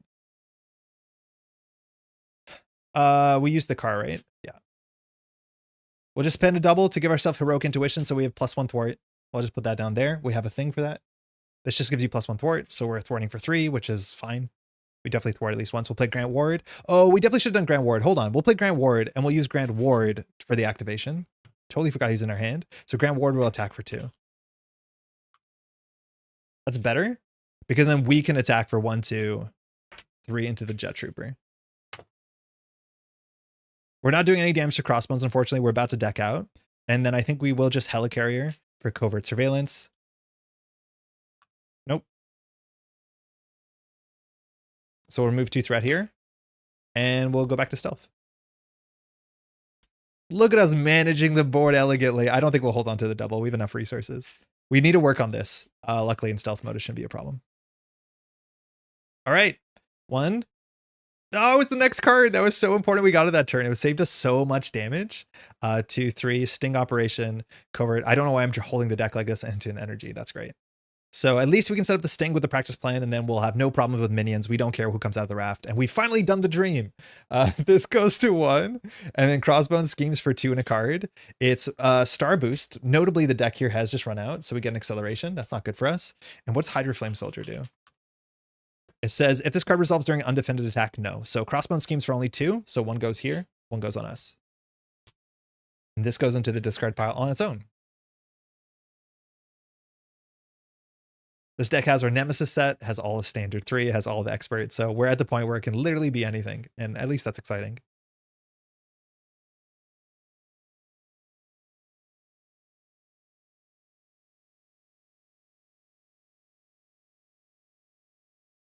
I wish there was a way that we could take the infiltration threat into damage. That's obviously a silly thing, but maybe we should play the card that says like deal 4 damage to the hero it schemes. I think that card is like kind of the worst thing you can do in solo. But in this deck with infiltration, like we want more situations where there's 5 threat on the scheme. I think that is happening now though with acceleration and crossbone scheming for 2. I think we actually do start often with like 4 threat, 5 threat on here. The thing is like we threat for 6 every turn by just using Fury's flying car. It doesn't make us go plus threat on our suit, but still pretty good. Drawing near. Okay, so this is an obligation. So we have an incentive to go to alter ego. And now that our turn is going to start, we have to discard the top of our deck. Oh, Maria. And then put resource equal counters on pursuit. If that hits 4, we get our nemesis again. Not our side scheme or anything else. Just grab the nemesis, put into play, which is not the worst thing, honestly. So we actually could leave this as a way to make sure sting operation fires. Wait a second, what happens here? Pursued by the Past says, after you place a pursuit counter here, if the number of counters here is at least 3 more, if your nemesis minion is in play, it activates against you. Otherwise, flip this card over. And the back says, find your nemesis. Can you find your nemesis when your nemesis is in the raft? What are the find rules? Like, is a tuck card in play? Like, is Orion not an option if Pursued by the Past fires? I don't know what the ruling is here. What is... Okay, hold on. We'll find out what find means. That's kind of fascinating. Which one is this? Find, page 18. Okay, hold on. When instructed to find a card, a player searches each game area where the card could be found. Play area, set aside it, play deck, discard pile, encounter deck, etc. All areas are subject to search when resolving. Besides face down encounter cards, the victory display, cards have been removed from the game. I'm assuming we have to look up the tuck rules, which showed up in the like silk set. This seems like an etc. Like an exception. FFG make non-cursed rulings challenge impossible. I don't know where it is. I'm assuming it just does a jailbreak, but I think we have to look at the tuck rules. It seems like an exception. Is that what you mean? I have no idea. Very weird. All areas sounds like all areas. Some areas are not all areas though. Like victory display doesn't search it, I don't think. It depends on the card. Some cards are very specific about it. Anyways, we'll see if that comes up, but it is a weird thing we have to plan around. So we have a lot of damage in our hand. So I think we just do damage mode and then we just jump down and then we remove drawing near. So the most damage we have is we can do concentrated fire. We can play sting operation and we can just go from there. Did we reveal treachery? No, Grant Ward did not betray us. So I think we're just going to send massive damage into Crossbones. So Grant Ward will attack for 2, no problem. Pow. We are going to... We actually could... Did that go through? No, that didn't go through. Pow. We can now concentrated fire Crossbones. We actually could defeat Crossbones with concentrated fire and flip back. But I think we want to go down to alter ego to not figure out how that ruling works. I think that's maybe an option. But this card does 7 damage. So we can attack with Quake. And F it. Let's find out together. So we'll do energy to concentrated fire. This forces it out of stealth. And then we'll do 4, 5, 6 damage using all of our charges. So this does 6 damage, which defeats Crossbones. So we flip to Crossbones 3. Crossbones 3 says, schemes for 2. That didn't change. When Crossbones has a weapon, gains piercing. When revealed, reveal the top card of the experimental weapons deck. So they're all in play. This is the last one. This one's annoying, but it won't actually matter against us, which is kind of lucky. This is Power Gauntlets. Power Gauntlet says, after the villain attacks and damages you, discard a card from your hand, spend mental and physical to get rid of this. Crossbones now has 16 health. Why are the numbers so low? 16 health. Is that correct? Oh my god, that's tiny. Okay, so we can probably defeat relatively quickly. Okay, so that's that. We've now defeated, so we can do the text on concentrated fire. It says, when you defeat, we can either place threat on our suit equal to the printed scheme, which is really funny. I think we will. Because we can just now do more damage. It technically does just more damage. So now what? I think we have the EM shield, so we don't actually care about this attack. So I think we just finish the game in 2 turns. We also could flip down and get rid of this thing. So we will attack now. For 1-2, we'll spend 1 counter to make it 3 damage. Actually, no, this is probably not worth 1 damage. We'll just do 2 damage. Then we'll use the car to ready ourselves. We'll thwart for 3, clearing this, putting 1 in our suit.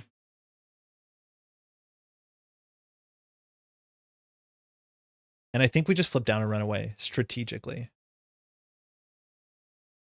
Was that 2 damage worth not being in stealth? Probably not. We just have so many ways to block, as much as you can't block with Grant. So I will Helicarrier for the sting operation, so we can arrest people. We could play this for free, the Informant, and get it out of the deck. Let's say that we pitch this, so now we have the option instead to jump down and get rid of this. So we could jump down, Crossbones will go 1, 2, 3, 4, and then if we get a boost, 5, 6, 7, and then if we get Dark Designs, we lose. So we're basically betting that there's no Dark Designs, which is 2 in how many this deck is. So I'm going to like gamble there. If we lose, it's pretty low stakes. So we'll flip down, and then we'll discard this to get rid of Drawing Near. And we'll pass. Oh, we're going to drawing a couple of counter cards. Never mind. We made a huge mistake. The deck is empty. Intelligence Analysis, Power of Justice, Practice Plan. We get an encounter card. It'd be really funny if the Raft was defeated if you had to take all the tucked cards and just put them into play. But I'm pretty sure if you discard the Raft, the attached cards are just discarded. It would be a hilarious, horrible thing if the Raft gets targeted.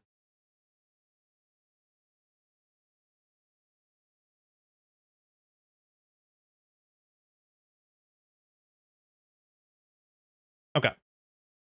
So we draw to 6 because we're an alter ego. Spray Fire, so we could maybe consider closing a bit. Concentrated Fire, we have a lot of damage. And then we have energy, so we can play for those damage cards. We probably won't be able to fire any of our preparations, so we're missing some secret agent tech, and this goes off. To 2. Crossbone schemes for 2 in a card. 3 boost, that's terrible. This goes to 7. 2 encounter cards. Hard as nails. When revealed, give the villain a tough status card. Okay, you got it. No problem. Barely an inconvenience. Then we have Hollow Shield Generator. This is one of the new cards from the Ransacked Armory. Attach to the minion with the most remaining points. If you cannot search and counter deck and discard pile for a minion and put into play, engage with you, and attach this card to it. Attached minion gets +4 health and retaliate. Okay, so we're going to sting operation that minion. I think we get Madame Hydra. No joke, I think we get Madame Hydra. Because Madame Hydra will... Oh no, we have to survive the thing. We don't have an Informant in our hand, do we? No, we have to survive it. So I think we just get the Quick Strike one. Because it schemes for 0. I like these that grab a minion. It's your choice too. Search and counter deck and discard pile. So you can choose the worst option or the best option. You put into play, so not when revealed happens. So we could go for one of the when revealed ones. But now this is going to have 7 health, retaliate 2. It doesn't have guard. And that's it. So at least when it schemes, it will leave play as long as we're on the other side.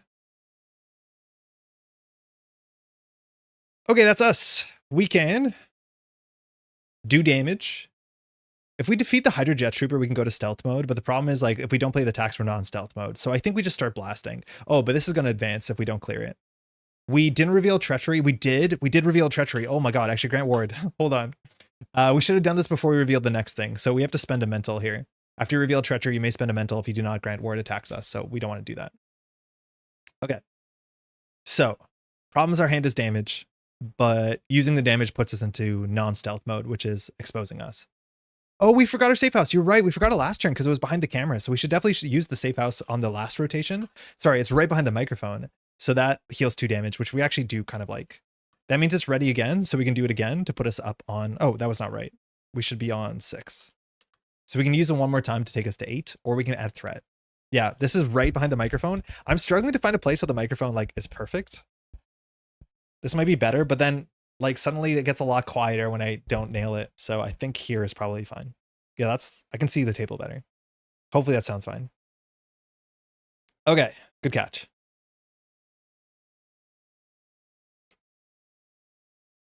So we have a damage hand. I think we're relatively healthy. We have the M shield, so we're not stressed about the attack. So I do think we flip up. I think we flip up, we thwart. So we'll use the safe house again to heal 2. That puts us at 8.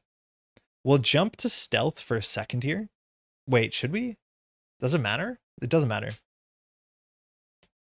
So we might as well. And then we'll flip up.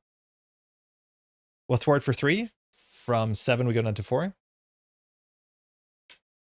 we capture one of those.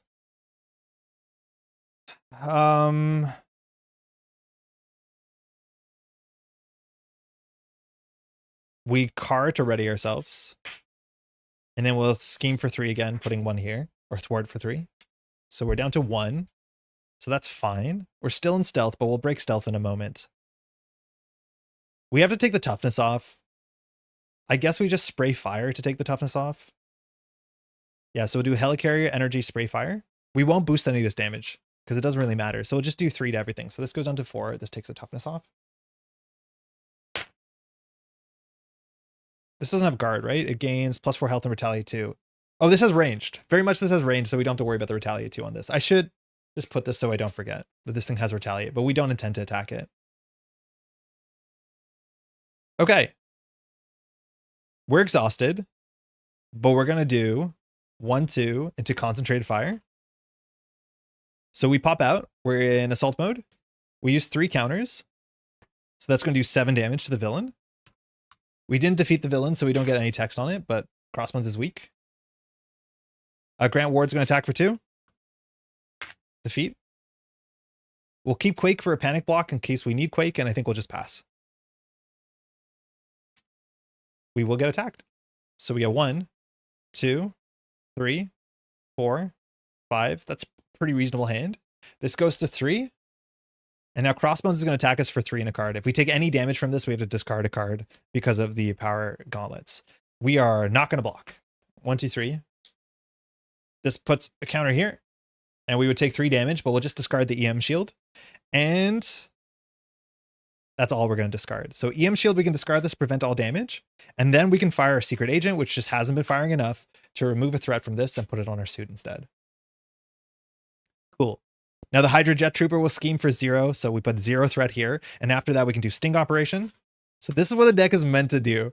And then after a non-elite minion schemes, discard that minion. We're not going to put this one in jail because it has 0 scheme. And I don't think we really need another minion, so this one's just discarded. The Raft is optional.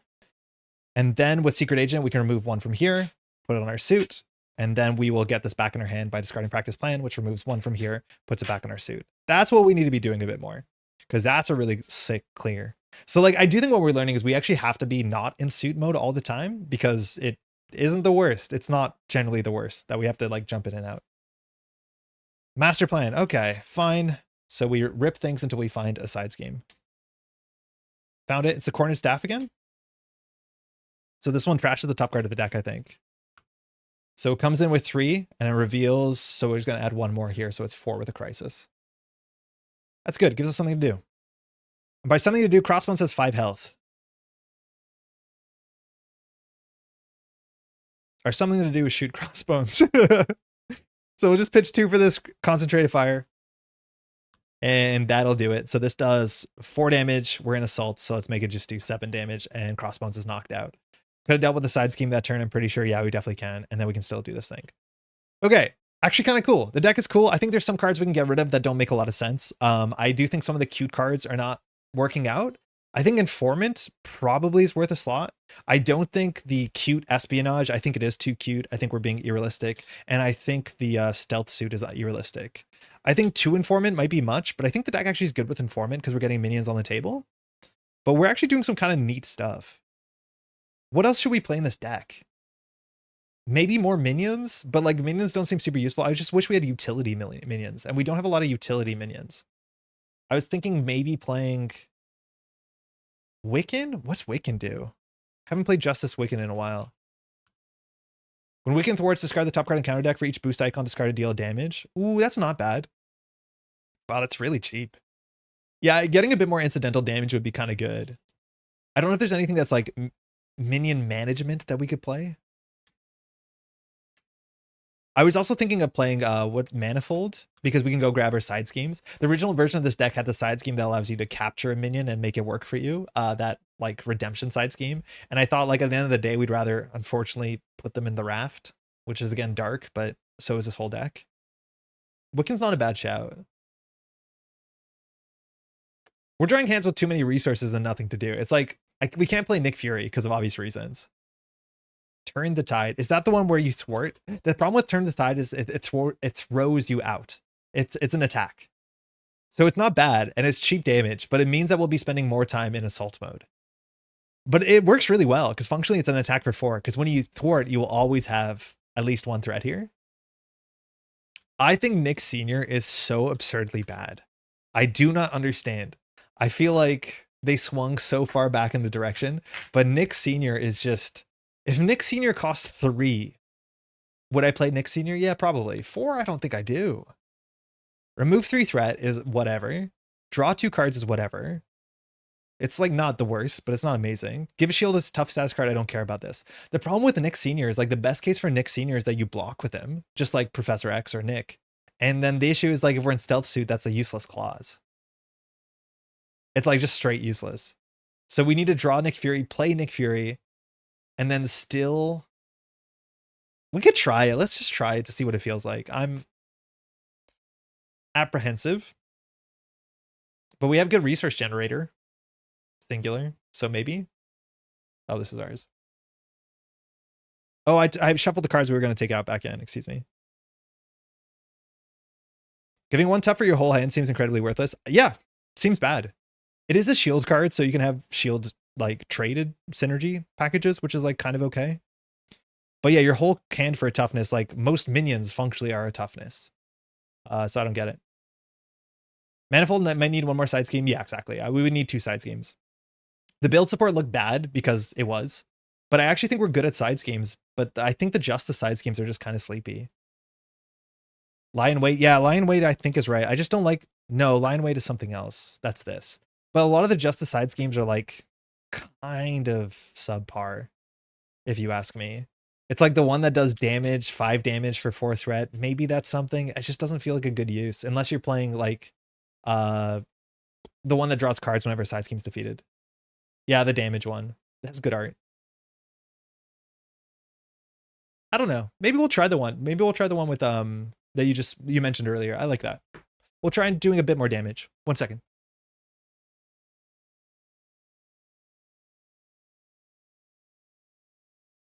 Man, Wiccan really is too.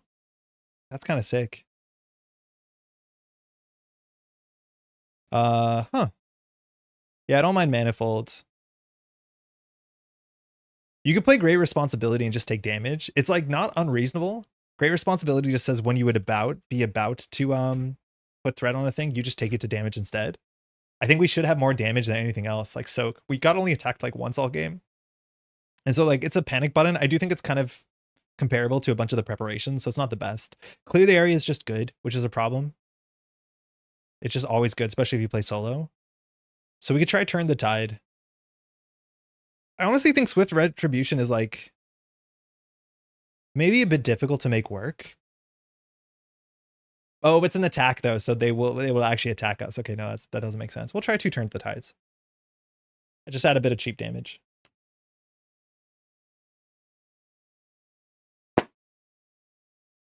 It'll make us feel a bit better about our heroic intuition as well.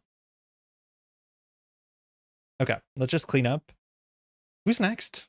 I think it's gonna be Taskmaster. Same sort of idea. We can add a lot of minions to Taskmaster. I don't think, wait, what scenario has a lot of minions that we would actually want to try this against? I was considering doing Taskmaster and just like adding the Reavers because I've never played against the Reavers. I think they're strong. I'm just not sure if they're elite. They're all elite. Fuck. Or maybe just Donald's elite. Yeah, it looks like Donald's elite. You bind your playsets 1 per slot. Is that normal? Am I cursed? For Netrunner, I don't do it. But those pages feel bad to put 3 in 1. So what I normally do, especially for the neutral binder, the basic binder, because it's a bit tight, is I'll put 3 in 1, but then I won't do the back. Because putting 6 in one of these pages feels like a bit much, but putting 2 is fine, putting 3 is fine. So the other binder, you technically like, because in theory, this is 1, 2, 3, 4, 5, 6 cards in 2 pages. You can do, if you do 3, 3, 3, you can do 9 cards in 2 pages. If you just do 3 in each, but then don't use the backs. It looks worse when you don't use the backs, but at some point there'll be too many cards that I'll have to do it, I think. Yeah, I think Mutagen Formula is a good shout. We just played Mutagen the other, like, 2 weeks ago, though, so I wonder if we should do something else. I want to try and, like, make sure we're doing varied stuff on the stream, so I'm, like, worrying about content for the content's sake. You can customize encounter and add one of the minions that has Masters of Evil set, for example. Yeah, I think we'll probably end up doing that. I think we'll do one of the hoods ones that has minions in it, I guess. Maybe Masters of Evil isn't a bad shout, actually. All right, let's deconstruct this to its requisite pieces. Crossbone Hydra, Legions of Hydra, and Crossbones. And all the energy stuff. Oh, and Ransacked. Oh, there's a lot of encounter sets in here. Let alone standard. Okay. This will take all my brain power for some reason. This is always so difficult to do on camera.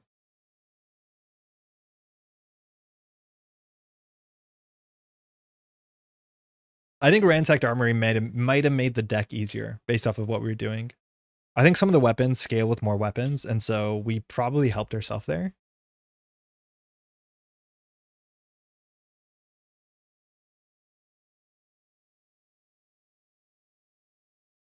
What set is Legions of Hydra from?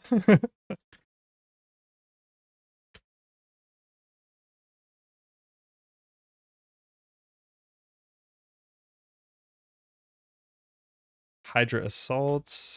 These are Ransacked. Hydra Assault. Legions. Hydra Assault. Cool. 2, 3, 4, 5, 6. Masters of Evil works well with the same of the other hood sets because they also have Masters of Evil traded minions. Oh, cool. Okay, that's that. That's that. I'll sort these out later. I just want to make sure there's enough. That seems like 7 cards. This is definitely 4 cards. Okay. Good stuff, Crossbones. Not even close. Try harder next time, he says on the last scheme. All right. We were like 1 dark designs away from losing everything, so that's good. It's Ryan. I think calling Orion Ryan is like my favorite joke. Okay, so that's this. We will go grab Taskmaster.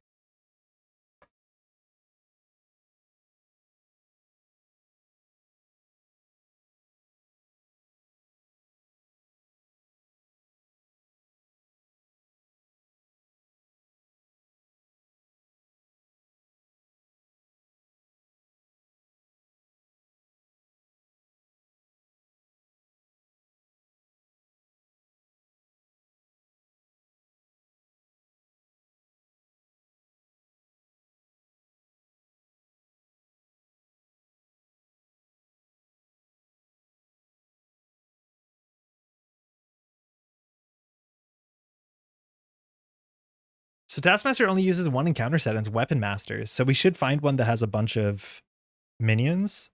I think we played against Crossfire Crew the other day and it was pretty cool. Oh no, we didn't play against Crossfire's crew. We played against Sinister Assault. So this one only has 4 minions. That's an option. That's Crossfire. We can do the hide one, but that's only 2 minions. This is the one that we did. Sinister Syndicate was actually kind of sick.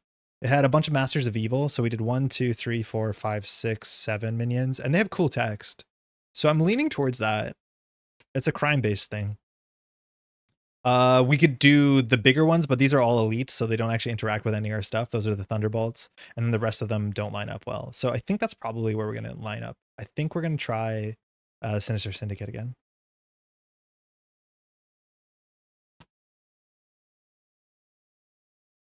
All right, Greg Davies is back. It's a Taskmaster. I like Taskmaster. It's a cool set. It has a set aside, what are they called? Friends that you can get, which are good. A win reveal, deal each player an encounter card. We'll get to that in a second. So we'll see what the setup here is. We start here. We start there. We're at 10 health. This is villain name. Cool. So what do we want here? So these 4 we can acquire and add them to us. And then we only have 1 scheme here. So that's going to be a problem. If this ever gets out of control, it's hunting down heroes. So it says Taskmaster 2 and 3 on Expert. We're going to be playing with 1 encounter set. We're instead of going to use we're going to go ahead and use Sinister Syndicate. So that is this. Sinister Syndicate has 5 minions, a treachery, and a side scheme. So the treachery, I think, makes the criminals inactivate, and I think the side scheme makes criminals worse. Set each captive ally side out of play. Search encounter deck for Hydra Patrol and put into play. Shuffle encounter deck. So we start with a minion too. That's good. Also a bunch of minions in this set too. Let's see if we can find it. So this is Taskmaster. I think there's a couple of minions in here too. So this has 2 minions. Oh. Oh wait, do we always have to play with Hydra Patrol? Did I read this wrong? Yeah, we also have to play with Hydra Patrol. Sick. That makes sense in context. So Hydra Patrol is the one with the small guys in it. That when you defeat them... Hey, where's Hydra Patrol at? Do we not use Hydra Patrol in the last one? Oh, no, we didn't. Hydra Patrol is the one that shows up in Absorbing Man for the first time. Let me get that.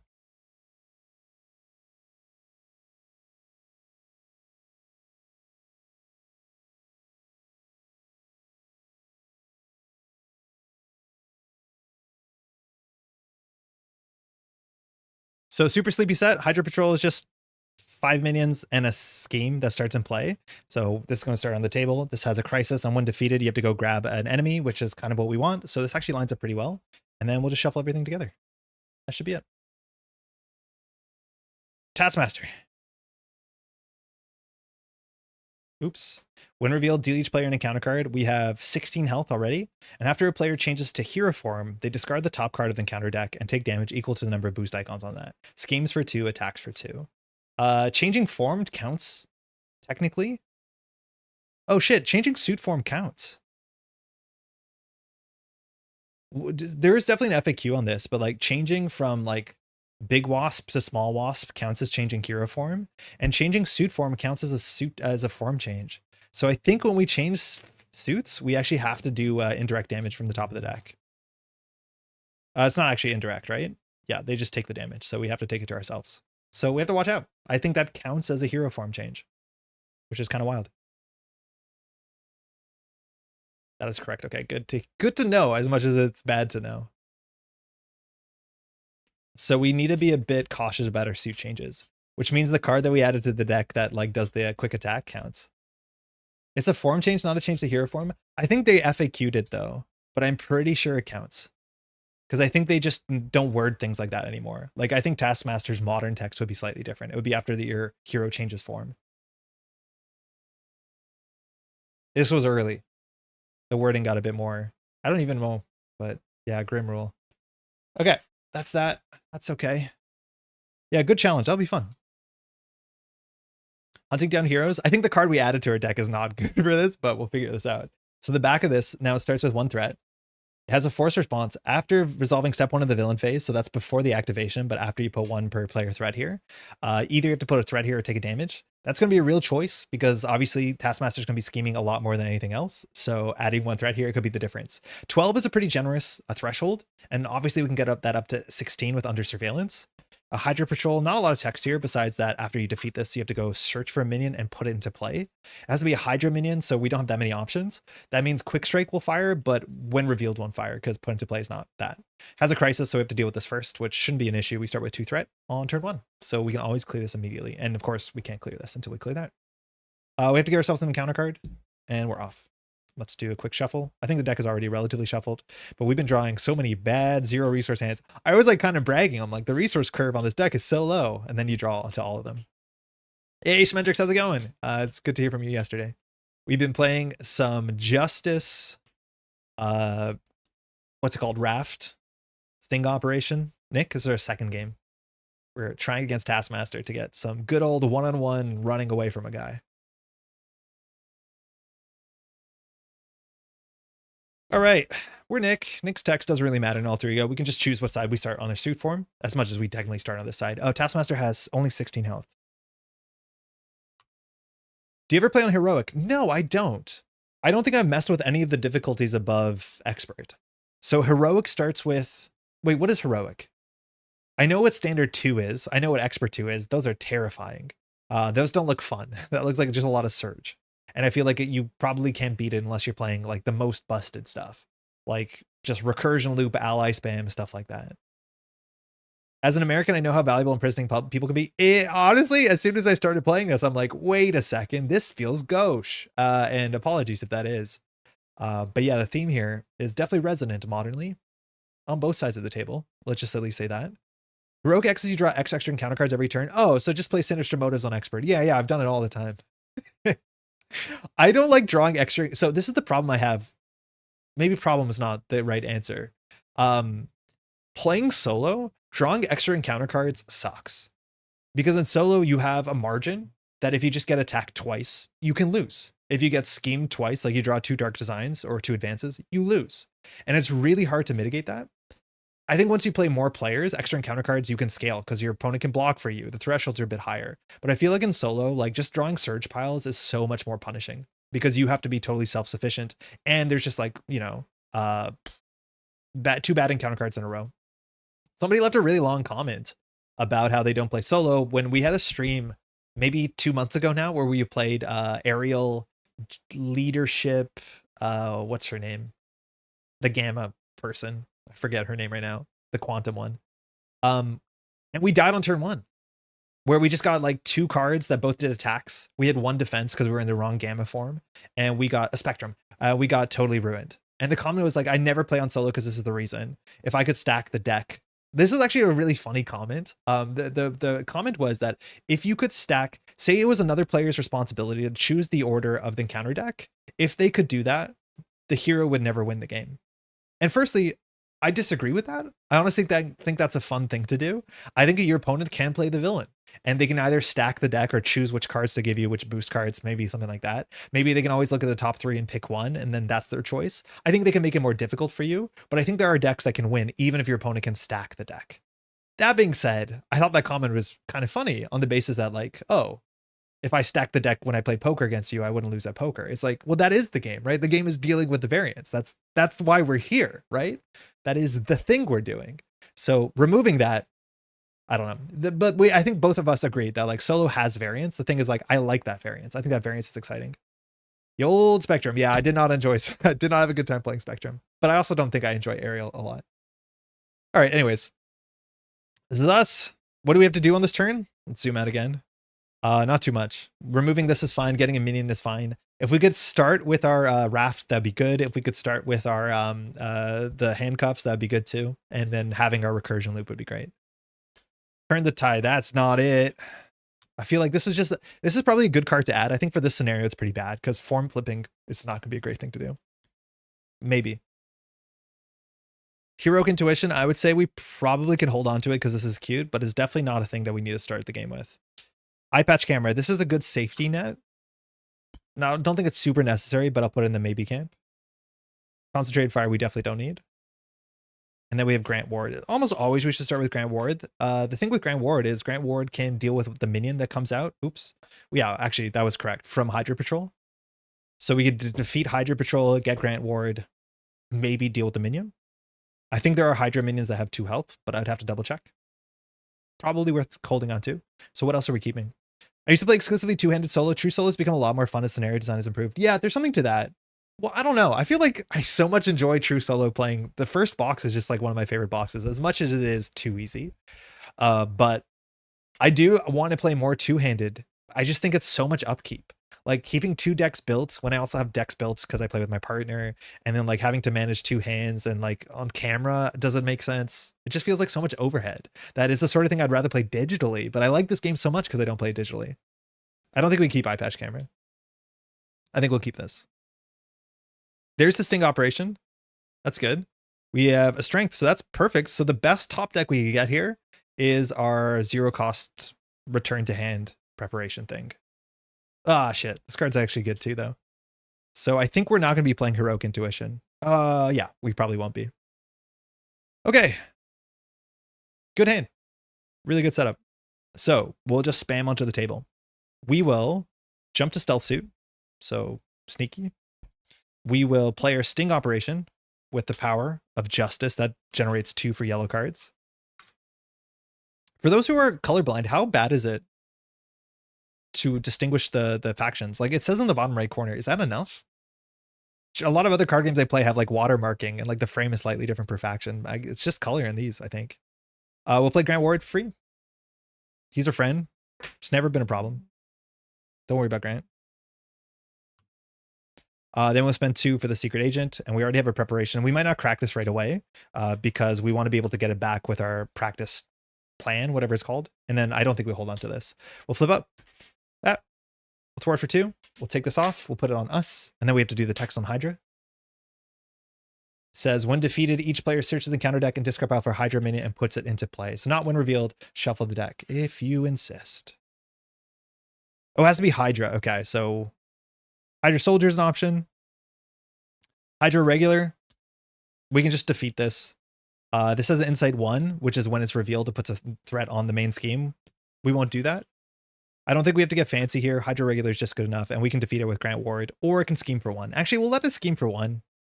It's our scheme, not theirs. As someone who tried to play STS board game two-handed and gave up after half an act, I don't advise it, and that game is a lot less installables, yeah, per character. But I also watched Jorbs play 4 characters on Ascension 20, so remind my vary. Is Jorbs playing the board game on content? All right, regular comes in with 2. We could defeat it with Grant Ward. We're not going to. Oh, when we flipped up, we were meant to discard a card and take 0 indirect. This has a boost on it.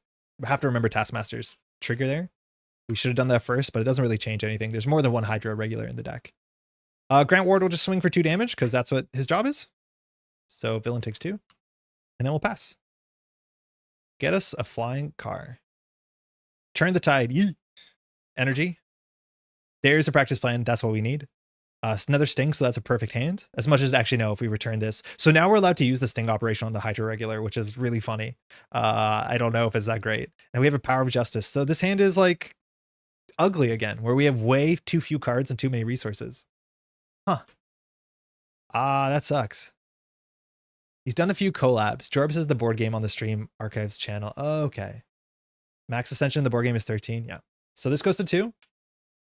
It has text. The text says that we have to decide. Either we take a damage or we'll just put a threat. Taskmaster now attacks us, but we are hidden. So Taskmaster is now going to scheme for 2 and a card. The card has a boost icon and it has Boomerang's text. Deal 2 damage to an ally you control. Jesus. Boomerang. What the hell? That's fucked up. Okay. I'm glad we barely paid for Grant Ward. Anyways, that's super messed up. I don't know how important Boomerang is, but he shows up on a lot of art. Like, there's a bunch of cards that have Boomerang on it. Anyways, that's 1, 2, 3. So 2 goes here. And we take 1 of those. Now, Hydra Regular will scheme. We'll just take all of it. And we can decide whether we want a Stink Operation, which functionally removes 2 threat. Well, sort of. It removes 1 threat with Secret Agent. Why would we do that? So we can play the second one? I guess we just do. Discard this, discard the minion.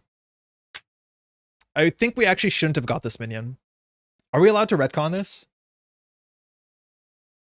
I'm retconning it. We had the Sting Operation already.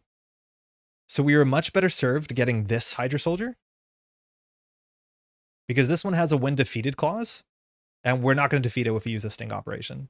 So I will retcon this. You must forgive me, because we can now discard this thing because we don't defeat it. And that's a better use for our sting operation than getting rid of something with 2 health. Like, that's weird. Everyone okay? Is everyone okay with that? We now fight our preparation, so we can take 1 threat from this and put it on our suit. 2 encounter cards. Taskmaster's training camp? Season 2? Has a hazard icon. We don't love those. After a minion enters play, give it a tough status. Okay. So luckily we don't care because we just sting them. Sinister Strike, more like Sinister Scheme. God, he's so funny. This goes to 1.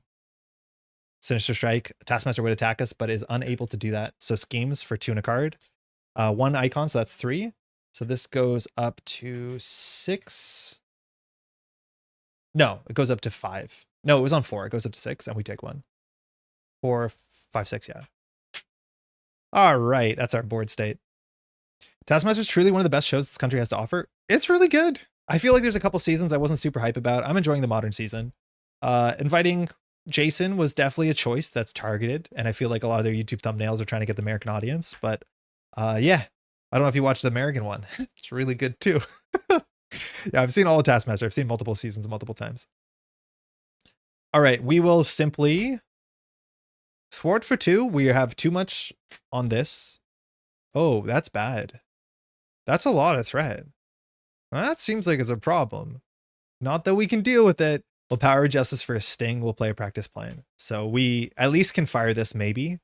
And then this hand is just garbage. I'm going to hold on to the energy because there's no way. Yeah, we definitely shouldn't have that many 0 cost cards in our deck. I think we learned something. If that was Wiccan, we'd be actually happy. Bad turn. Pass.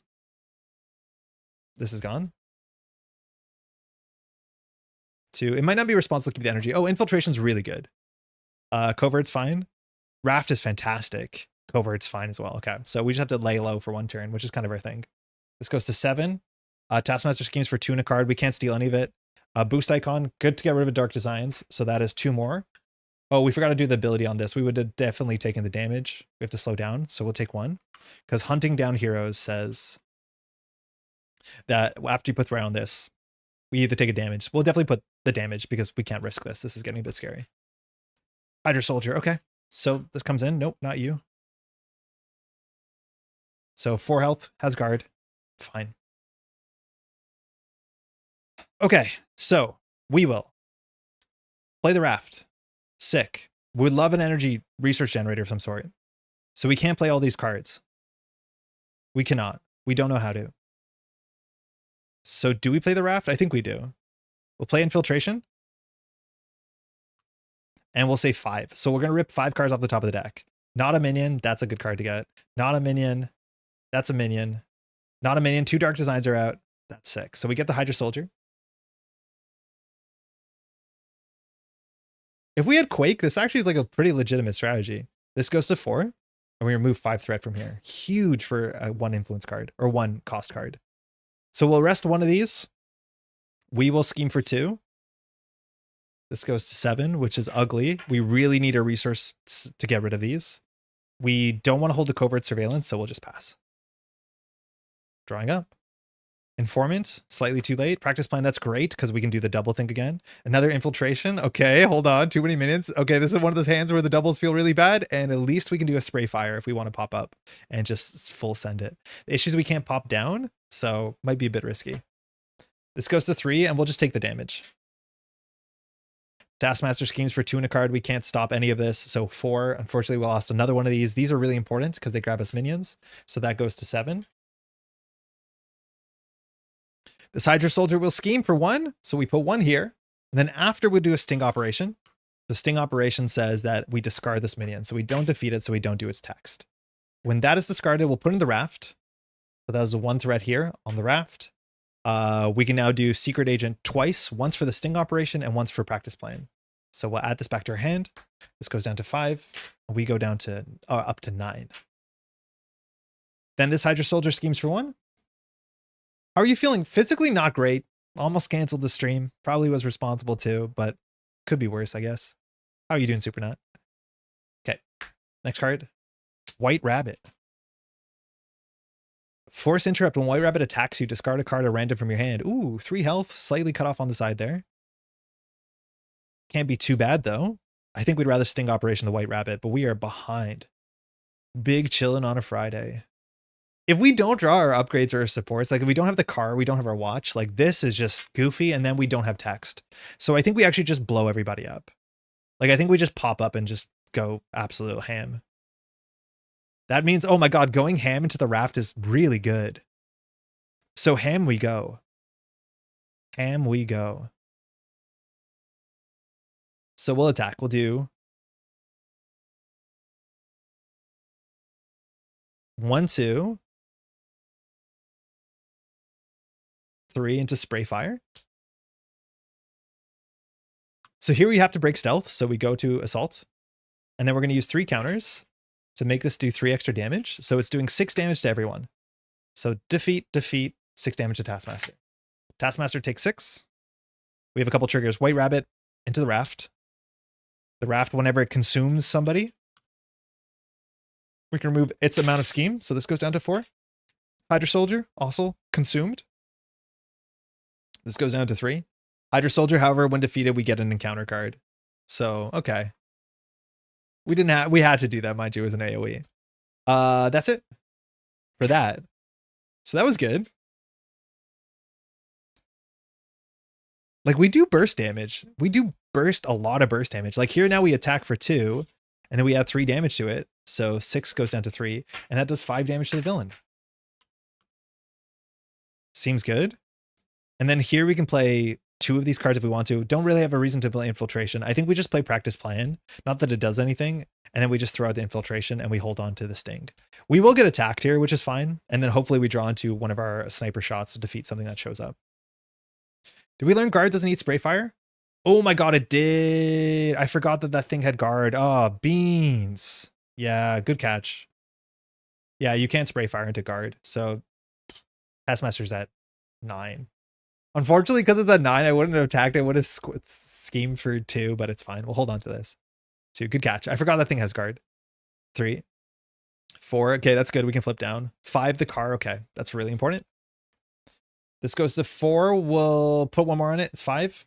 And then Taskmaster's attacking for 2 and a card. Health is a resource. So we're just going to take this. We're going to be able to flip down. We could technically block here, but if we block, we're functioning like recovering for 2, which is not very glamorous. So 1, 2, 3, 4. We'll take 4. 2 encounter cards. Crime pays. Okay. This is one of our sinister side schemes. When revealed, search encounter deck for a criminal minion and put into play, engage with you. Search the encounter deck. Okay, so it's not the discard pile. It can't be the jail. If no minion was put into play. So we have to get a criminal, and it's put into play so it's not revealed. Criminal. So none of the Hydras are criminals. Beetle's a criminal. Schemes for 1, attacks for 2. After Beetle attacks and damages you, discard the lowest cost support. So it would actually eat the raft, which is really funny. Speed Demon, when a character attacks Speed Demon, we're not going to attack. Shocker's attack, stun the attacking character. Okay, no. So our options are the Beetle, the Speed Demon, and Shocker. No matter what, we're not going to, like, we're going to Sting Operation them. So I think it's thematically funny to, like, Sting a Beetle. No, not you. You. Yeah, it's fine. 4 health.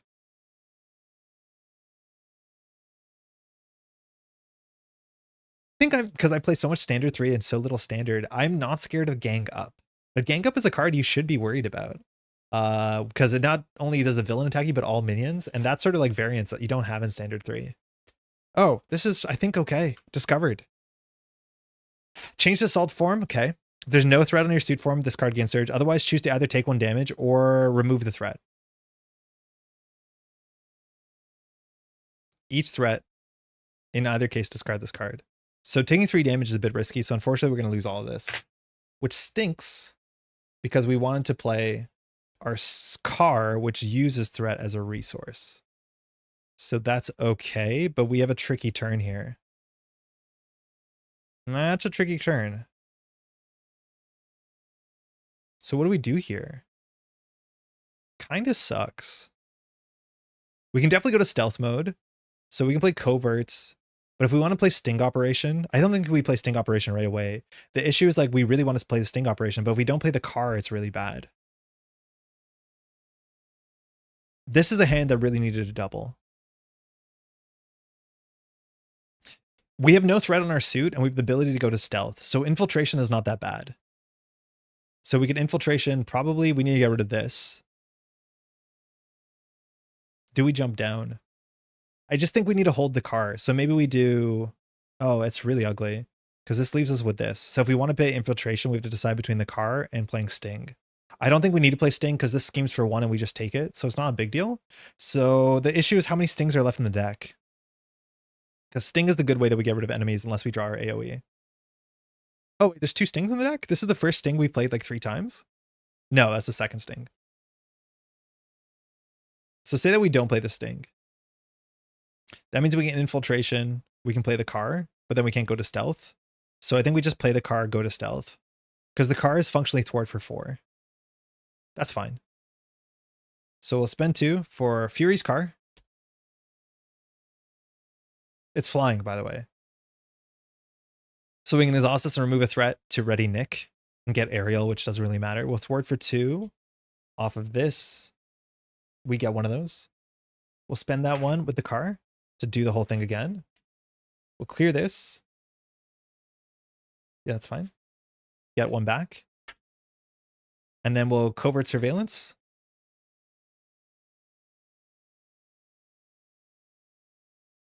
Ah. Which removes 2 threat.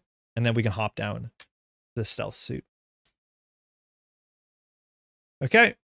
Hopefully we draw AoE damage or a way to get out of this. 1. At least we emptied our suit. That's really important that we get on the table. There's the spray fire, so we have our AoE. It's expensive. Practice plan. Unfortunately, we can't fire the practice plan secret agent combo because we have no preps. Maybe we just need more cheap preps. Speaking of cheap preps, informant. Not a great hand. I wonder if we just need more resource generators or we just need to draw more even hands because we're drawing all our resources with our cheap hands and then our expensive hands with no resources. Like this has 2 3-costers in it, which is not great. I think we'll put this up to 5. I don't think we can take damage. Taskmaster schemes for 2 and a card, so it's 3. So 2 goes here, we get 1. And then Beetle schemes for 1, we get it. Beetle's text is only when Beetle attacks. Master plan, oh no. So we have to reveal until we get a treachery. Sorry, a side scheme.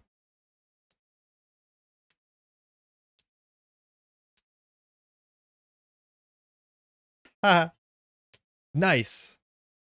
That's really important. So that actually helps us. So this is captured by Hydra. There's either 4 or 5 of them. No, there's actually definitely 4 of them. But this is unique to this scheme or to this scenario.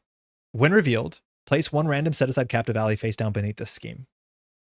Then when you defeat this, you take that ally. Maybe we have time to play Avengers Mansion. Yeah, maybe we do because we can just like stealth it out for a bit. I barely play that card. I feel like if your set doesn't come with some doubles, it's like really expensive, but maybe not.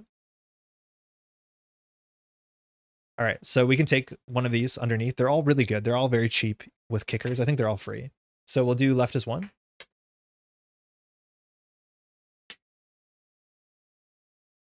And you add it to your hand, but they all cost 0 if I'm not mistaken. So should be relatively easy. Okay, it has an acceleration icon, which is not good. So our hand has no threat besides Maria. This is on 7 of 12. It'll go to 9, then 10, 11, plus something. So we obviously have to do something. We can't be passive. Informant is not bad because it technically does 1 threat, 1 threat, 1 threat, 1 threat. Like it does a lot of threat work. If we do Maria, that's some threat as well. I don't think we have to defeat Beetle, so I think we just stay down here and do threat stuff. Unfortunately, if we play Maria, we can't play anything else. This keeps happening. Our hands are so clumsy. But we just don't have a resource generator. It's so clumsy. 5 is also a really awkward breakpoint. Because no combination of Maria or Nick gets to 5 without overspending.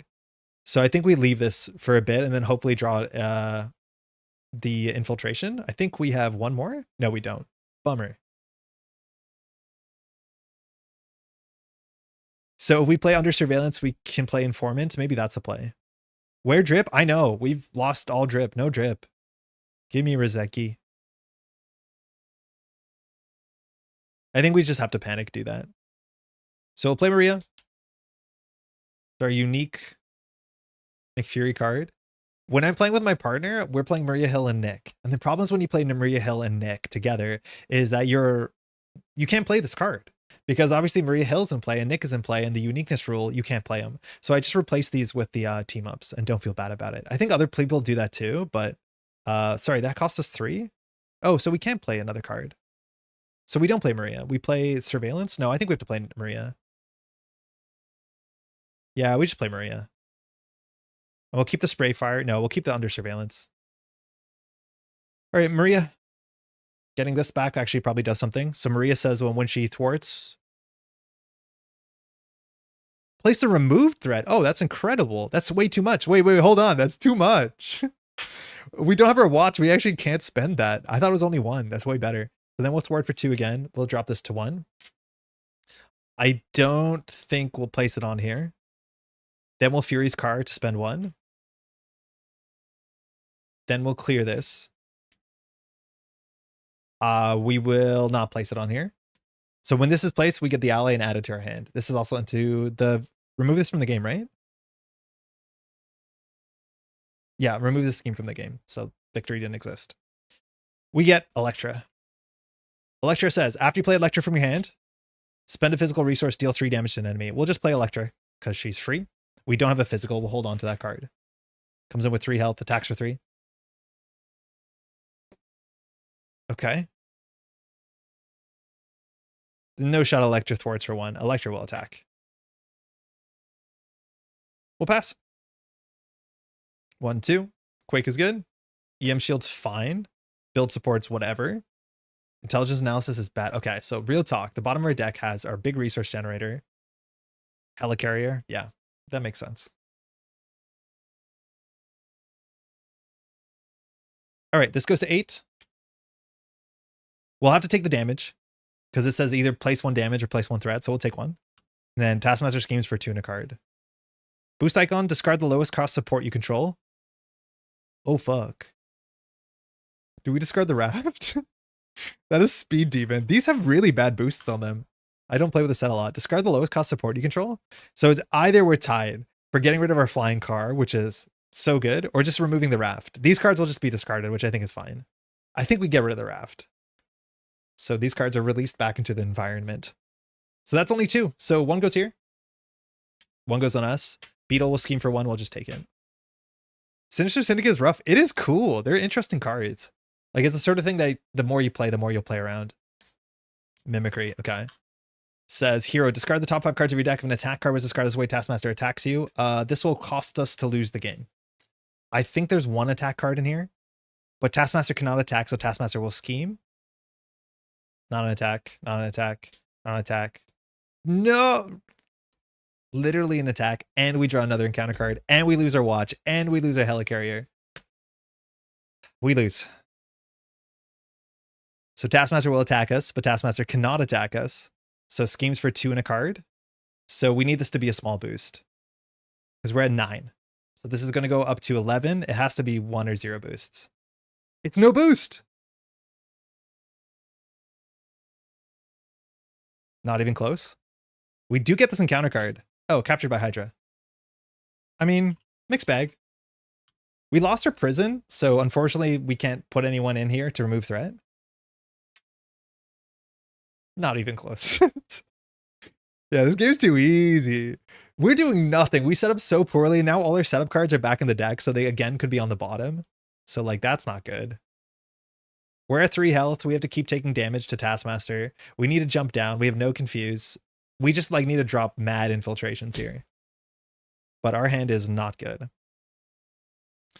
So, oh boy. We need to get out of stealth. I don't think there's any way around it. We have to get out of stealth.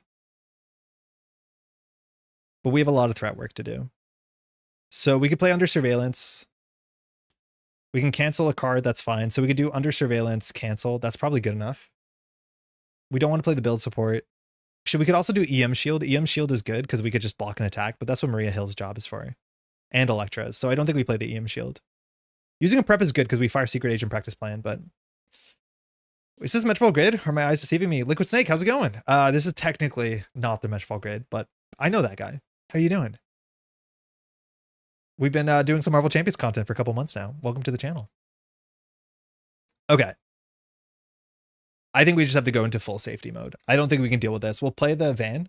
So under surveillance just gives a higher threshold to the main scheme. Because if this loses, we lose. I don't know if you play Marvel Champions. I play a lot of Marvel Champions. I got into it at like 2022. I used to not like it. And then I started really liking it. So I have a whole collection and I've played hundreds and hundreds of games. So we'll just get rid of 2 cards. So now this thing has a bit more headroom, which is kind of nice. I think we have to do everything we're going to do. We're going to play Intelligence Analysis. This is just a good card. Oh, kind of like this, but better. So it says, after you reveal a treachery, we can discard this. This means it'll cancel any double activations, any dark designs. I don't think there's any in the deck left over, but that's important. This card is just in our hand now, so we have that. We will thwart for 2. Just keep on working on this. This goes down to 9. We take 1. We're up on 7. We'll use the car. We're ready.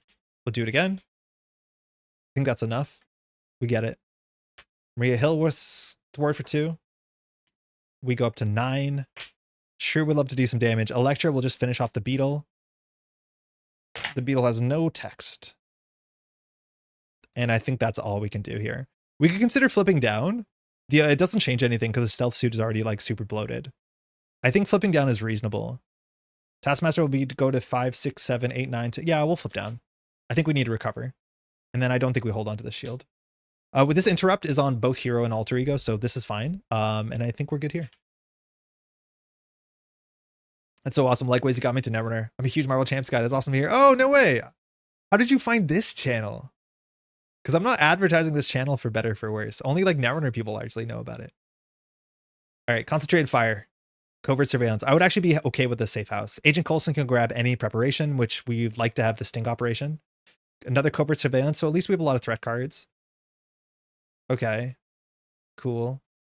Infiltration, okay, nice. So we might go get the sting. I just can't believe we haven't found our double research generator. It's been so frustrating, let alone the helicarrier. Okay, this goes to 6. I'll take the damage. Nothing bad. Oh, it goes to 7, sorry, because there's acceleration. Taskmaster schemes for 2 and a card. 4. So that goes from 7 to 11. Counter card. Hydra regular. Insight 1, so it puts 1 threat here, so we go to 12. Now 12 we would lose the game, but it's actually now 16. I'm sorry. Yeah, 16.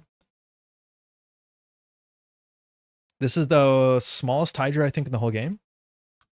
Just has 2 health, insight. Attacks for 2, actually. Attacks a bit harder than you'd think.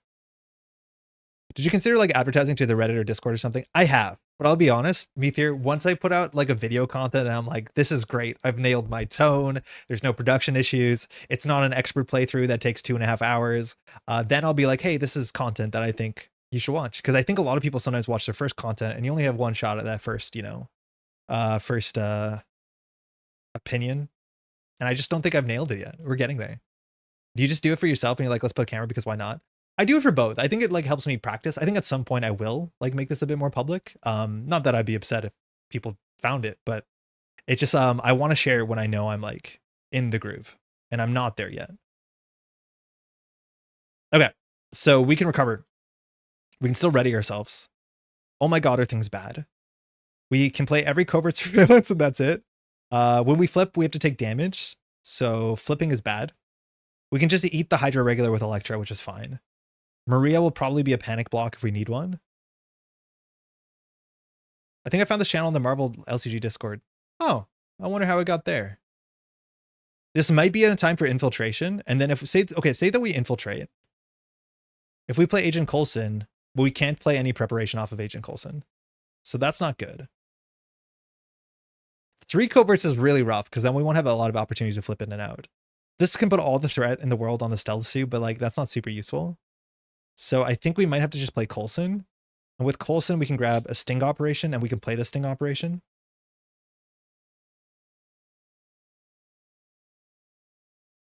Yeah, I think that's fine. Just scrolling through my feeds when playing Marvel Champs myself. I'm finishing fighting with Silk versus Green Goblin. I'm just gonna sure add you to my list to watch for sure. Oh, thank you.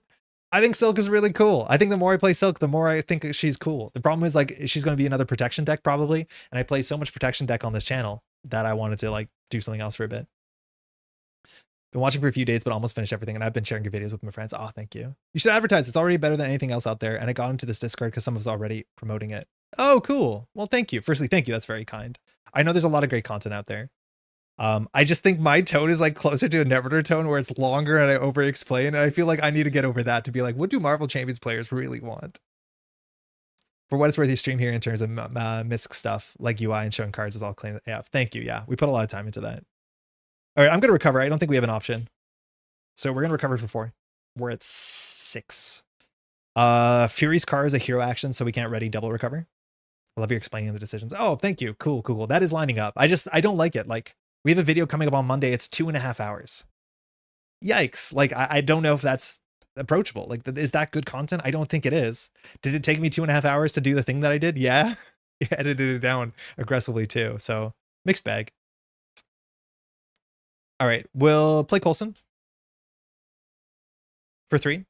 So I don't think we'll do an infiltration. Yeah, we have too much surround the stealth suit. We really need to empty this. We really need to empty the stealth suit. 1, 2, 3. So Coulson, we can go grab a prep from our deck. So we'll get a sting operation, I think, just so that we can do another infiltration later on. Actually, maybe we'll keep the infiltration for the future then, because infiltration with the sting is actually perfect. I'd like to ask what camera to use for your gameplay if you don't mind. Yeah, this is a Lumix S5 II that's above me. That is a camera I got earlier this year. Shout out to my partner who helped me pick that up. It's the overhead camera. It's on a system that takes a lot more words to explain. This is just this web camera is awful. I'm hoping to replace it this month. It's a C920 I got from Eric Hayden from Neon Static, who had some extra copies. But the above, it's like a really nice, you don't need a camera that nice to do this sort of thing, but it is like a very nice entry-level prosumer DSLR camera. So we have to get a prep. We'll get a sting. Oh, it doesn't matter what we're keeping. We're throwing out our whole hand. Oh, instead of a sting, we could get the watch. The watch is a preparation, right? Or not the watch, sorry. The eye patch. I think the eye patch is a prep. The eye patch is a prep. When any mana threat would place 3 on threat on your seed form instead. Shit. We probably have to do that. Because we're really far behind. Like, this game really got away from us. I've seen people do it with their phone cameras. Yeah, I started with my phone. And I did some tests, and it was not bad. The problem, like, you can get some basic rigging with your phone. Your phones are really good. My phone is old. My issue is my phone is 7 years old, so it's like not as good as other people's phones. But like modern phones look really great. Like on Metropolitan Grid, we filmed a couple game series all on phones, and they look great. I live for those videos. I got excited when you mentioned it. I was sick. Like, yeah, also sweet burger dice. Those flip down dice are sweet. I have a few myself. Yeah, these were actually given away. Burger Tokens just did a thing where they said, like, these are the XL dice. If you're a content creator, email us. We just want your content to be better. And I'm like, okay. And I did. And they're like, yeah, here you go. Have some dice. They give you like a coupon. And so I got a whole bunch of dice. And they're great. They're really good. I want to email them and firstly say thank you. And secondly say, could you make these that have like 7 to 12? Because when they have big health, I want a smaller die. And we'll play the eye patch camera. But like really, really cool. Very, very cool. I like these a lot. I want them in more colors. I wish I could get my hands on spin down D6s. Hard to get in Europe. I imagine you could probably find something reasonable on like AliExpress, something that comes through Asia. That probably wouldn't be that expensive, but there's like a demand for these because of tabletop stuff for sure. All right, we'll flip up. We have to discard the top and take damage. We take 2 damage. Beans. We just take that. Okay, so now we have to ready ourselves with the car. So Maria is a chump block, but we're not going to be attacked. We just got to get to work. Do we want another minion? No, we have to work on this. Coulson's going to scheme for 2. We're going to scheme for 2. Electra will just feed the Hydra regular. I don't care.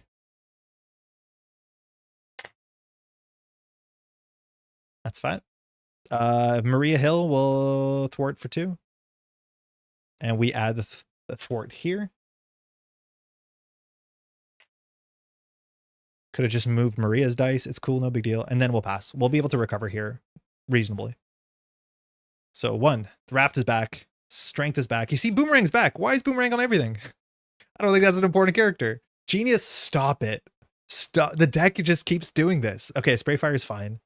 And then we have Fury's Watch. Okay, at least we have that. But we always draw the doubles with like a pretty butt hand. This hand we actually can play every card, which is good. All right, this goes up 2, so it goes to 8.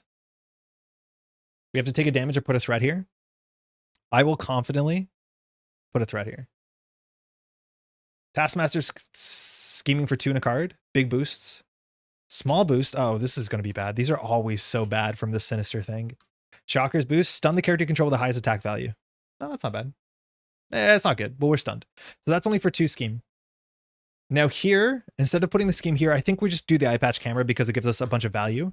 So it says, when threat will be placed here on the main scheme, place up to 3 of the threat on your suit form upgrade instead. So this goes up. We discard this. Practice plan we can use to add this back to our hand. And we discarded 2 preparations, so we can remove 2 from this and put it up on us. We just need to get this down so we can work on that. Okay. So that's our deck. I dealt ourselves an encounter card. Last card in the deck, so we have to shuffle. Attach to Taskmaster. Taskmaster's sword. Greg is getting angry. Taskmaster gets piercing, +1 attack.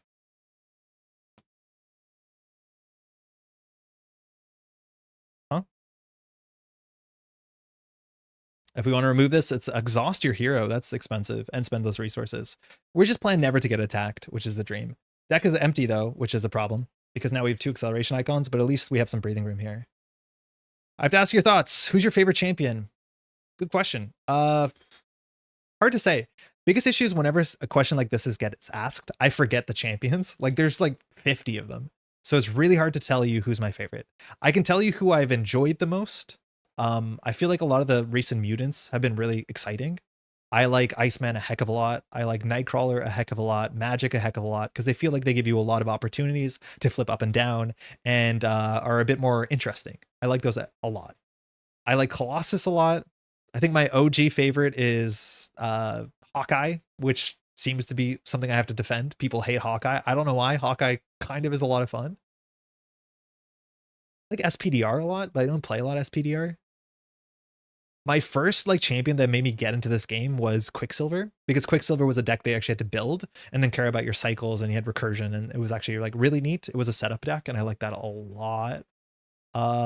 Probably I'm forgetting like 2 or 3 that are really, really good. Yeah, SPDR is sick. Scarlet Witch is mine until Winter Soldier comes out. Then I'm going all in for Bucky for the rest of my life. I think Winter Soldier is going to line up really well as an aggression deck you can play solo. And that's the issue, is aggression sometimes is just very boring solo. So it's nice that like it's aggression plus some built-in thwarting. I think some of the aggression cards we've seen in the pack aren't really that interesting. We still need to get an encounter card. No, we did. It was a sword. Okay, this is life now. This is us. Coulson is on 2. Yeah, that tracks. Okay. So we're doing fine. We're honestly fine. This is good. Can't ask for better than this. I think we have to get rid of Captured by Hydra, because it's likely we can get one of the set aside allies that draws. We can get one of the ones that stuns or confuses. So I'll just start by thwarting for 2. Eventually we'll run out of dice. This is where like staying in Stealth Suit forever Meteor doesn't really work out, because like this is just a silly resource. So that's for 2. Coulson for 2. We'll ready ourselves, and then we'll go for 2. And we'll clear Captured by Hydra. So when revealed, we grab a set aside minion randomly and put into our hand. 1, 2 on the left. 1. Shang-Chi. Okay. Shang-Chi hasn't shown up on any card so far. After you spend Shang-Chi, there you go. Spend energy to stun. Look at our energy dense hand. Son of a... Do you have a PO box where we can send you stuff? Sort of, actually, but like kind of awkward. So technically I have a PO box, but it's attached to Canada Post, which is the post system in Canada. Issue with the PO box is Canada Post is like right on the cusp of a strike. And if they're on a strike, obviously they don't move mail, and I don't have access to the PO box anymore until they come out of strike. I want to be very clear. I stand with them striking. Like, I think they should get whatever they're asking for, but yes, sort of. If you're offering to send something, that's very kind.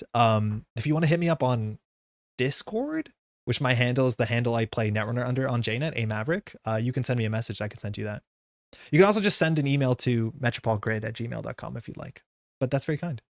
A Hawkeye fan. Heck yeah. Also, I think Hawkeye's pretty cool, even though he does get the short end of the stick in Marvel champs, I feel. Yeah, well, like, he's not good, but he's fun, and he's a toolbox. He's interesting. You have limited resources, looking at the top of your deck. Like, it feels heroic for as, like, grounded as the character is. The loop of, like, playing Mockingbird becomes very important. That gets a bit samey, but it's like a shield deck. It's cool. All right, I think we're just gonna shame play Shang-Chi, I guess. We'll just play Shang-Chi. Shang-Chi has absurd numbers for a zero coster. Grant Ward. It's just Grant Ward again. Shang-Chi will scheme for 2. We have done no damage. We're stabilizing. We will play our camera. We will play our watch. This one's important. It's a resource generator. The watch now means we can use these resources. We won't, though. We'll play the Raft. So now we can capture people. And then that's it. We're holding on. Doing great. Deck doesn't seem flawed. 1, there's Grant. There's Informant. 2 Informants, not great. Concentrated Fire, not great. Turn the Tide. Very bad hand. I think this deck needs to be retired. This goes up to 2, and we'll put another one, so it goes up to 8. I feel like we're working so hard on this, and we still don't have anything. Yeah, we still don't have anything. Taskmaster schemes for 2 and a card. 1, 2, 3. So we'll eye patch camera. So we'll add the 3 to us instead. So this goes to 4. And then we'll use Secret Agent to drop this down to 2. And then we'll get one more. So at least it didn't go up, sort of, if you squint. 1 encounter card. It's Under Fire. So I don't know how this works. So just so we're on the same page, Under Fire is one of the expert cards. It says Surge, when revealed, reveal the top card in the counter deck. Now, Intelligence Analysis says, when you reveal Treachery, discard Intelligence Analysis and remove a threat from your suit. Cancel the effects of that Treachery and discard it. I'm assuming Surge is an effect on the Treachery because it's on the text.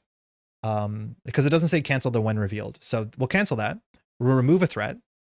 However, we've done a preparation, so we'll take a threat away from this. And then we don't draw 2 cards. We don't have any practice plans, so we can't add that thing back, but okay. I guess we both kind of did a nothing turn. Oh boy. Okay. Good stuff. What do we do? We're stunned. Real talk, we have to flip down again. This is so bad.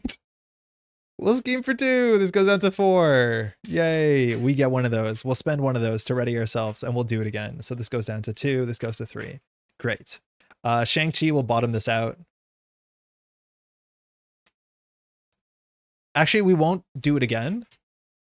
I think we'll just have Agent Coulson finish it off. Because I think we're going to flip down and recover.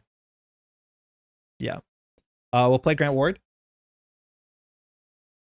Big Grant Ward fan. Grant Ward is just going to attack for 2. That's it. We'll flip down. Down here, we'll recover for 4. We will play an Informant, and we'll throw out the rest of the hand. Informant just says when a minion schemes, they do the opposite. They anti-scheme. I do think this is a thing that can happen with Nick. You can stay in stealth, but you don't really accomplish anything, just spinning your wheels. Oh, 100%. We're just treading water, which is literally the worst. So if we don't have any tricks that do damage, like I feel like we could continue to tread water if our minions push the game forward, but they're not. Or sorry, not our minions, our allies. And we're like some sort of convoluted combo deck where we need like practice plan and we need sting operation. But for all that to make sense, we need to have a minion. It's the sort of thing that feels like it would be a lot better if we played two-handed. But like if we flip up, we can just like mash Taskmaster. Like I'm pretty sure we're gonna one-shot Taskmaster. But what we have to do is like hold on to a card like this, and let's try it. Let's hold on to a card like this, and so we can start doing like next turn we can do 7 damage, then we can attack for 5 because we actually are a combo deck, right?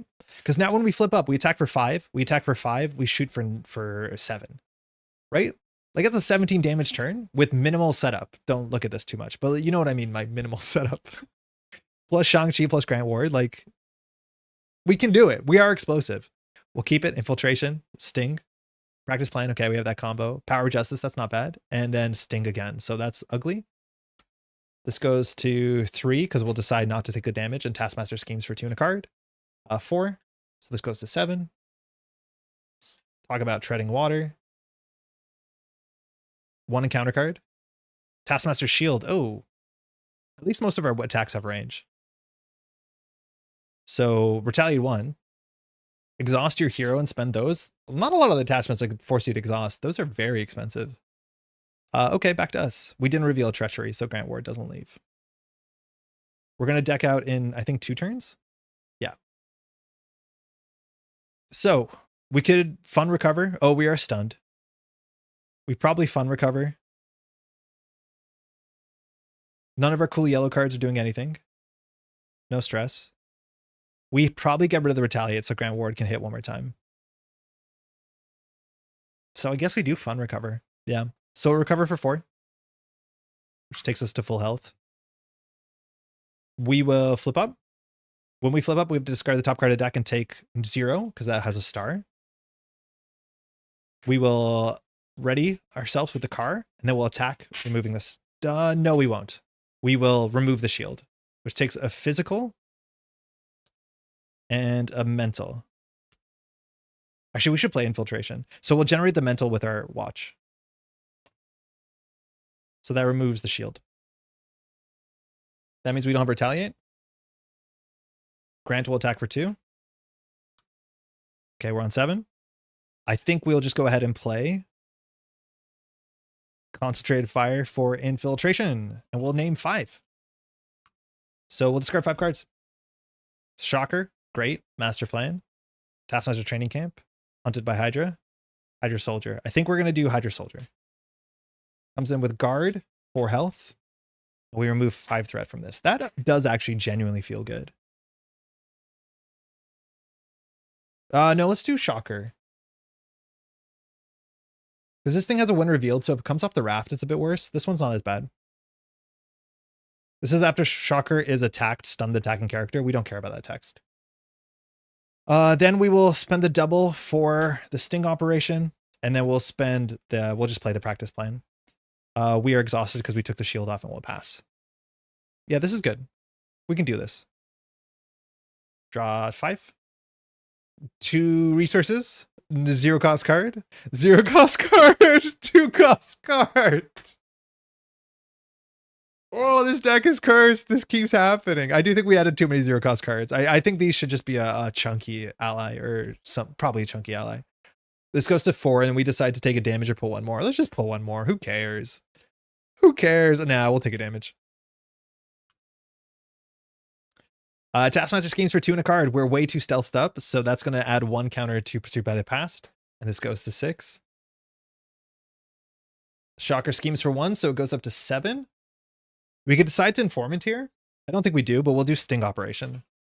So Sting Operation now says after the non-elite minion schemes, discard that, discard this minion, discard that. So Sting Operation discards, which means we can do Secret Agent. Like, these interactions are very compelling. Then we practice plan to add that back to our hand. That grabs another threat. Shocker is put into the raft, which means we can remove 1 threat. Like, that feels great.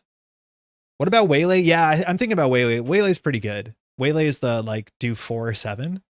It's, like, kind of comparable to some of our shots, but this at least means we can use our hand better, which is also nice. Okay, that's that interaction. Reveal a card. It's not a treachery, it's a Hydra Soldier. This comes in, and after it's defeated, so ideally we don't defeat it, we let it scheme. But the problem is it has guard, so oofa doofa. Oofa doofa. All right, well, we'll just do our thing. Play Sting Operation again. We'll play Practice Plan again. Yeah, Deja Vu. We'll Energy for Heroic Intuition, so we have 3 thwart. We will thwart for 1. That gives us that. We'll ready ourselves. I think here we just attack. I think we attack to get rid of the stun. Grant Ward has no reason to attack, so we don't. We'll discard Turn the Tide. Yeah. Oh, we could flip up, actually. Nah, the Sting Operation is kind of funny, so we'll pass. I promise we'll attack eventually. 1, 2, 3, 4, 5. Yeah, 1 encounter card. So our Helicarrier is finally here, and then we have some good damage, so we'll be okay. My stomach's really hurting.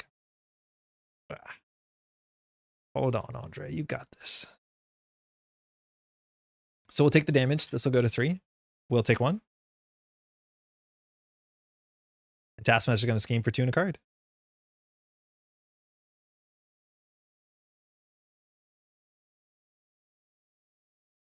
1 boost, so that's 3. This goes to 6.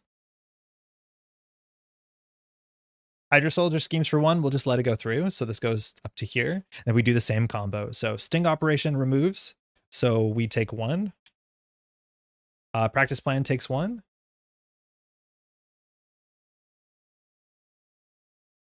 And then Hydra Soldier is sent to the Raft. So we take 1. Like, this is ultimate treading water. And that's that. Evil Alliance. So we get our Ryan. So that puts 3 here. Once there's 4, we go grab our friend Ryan.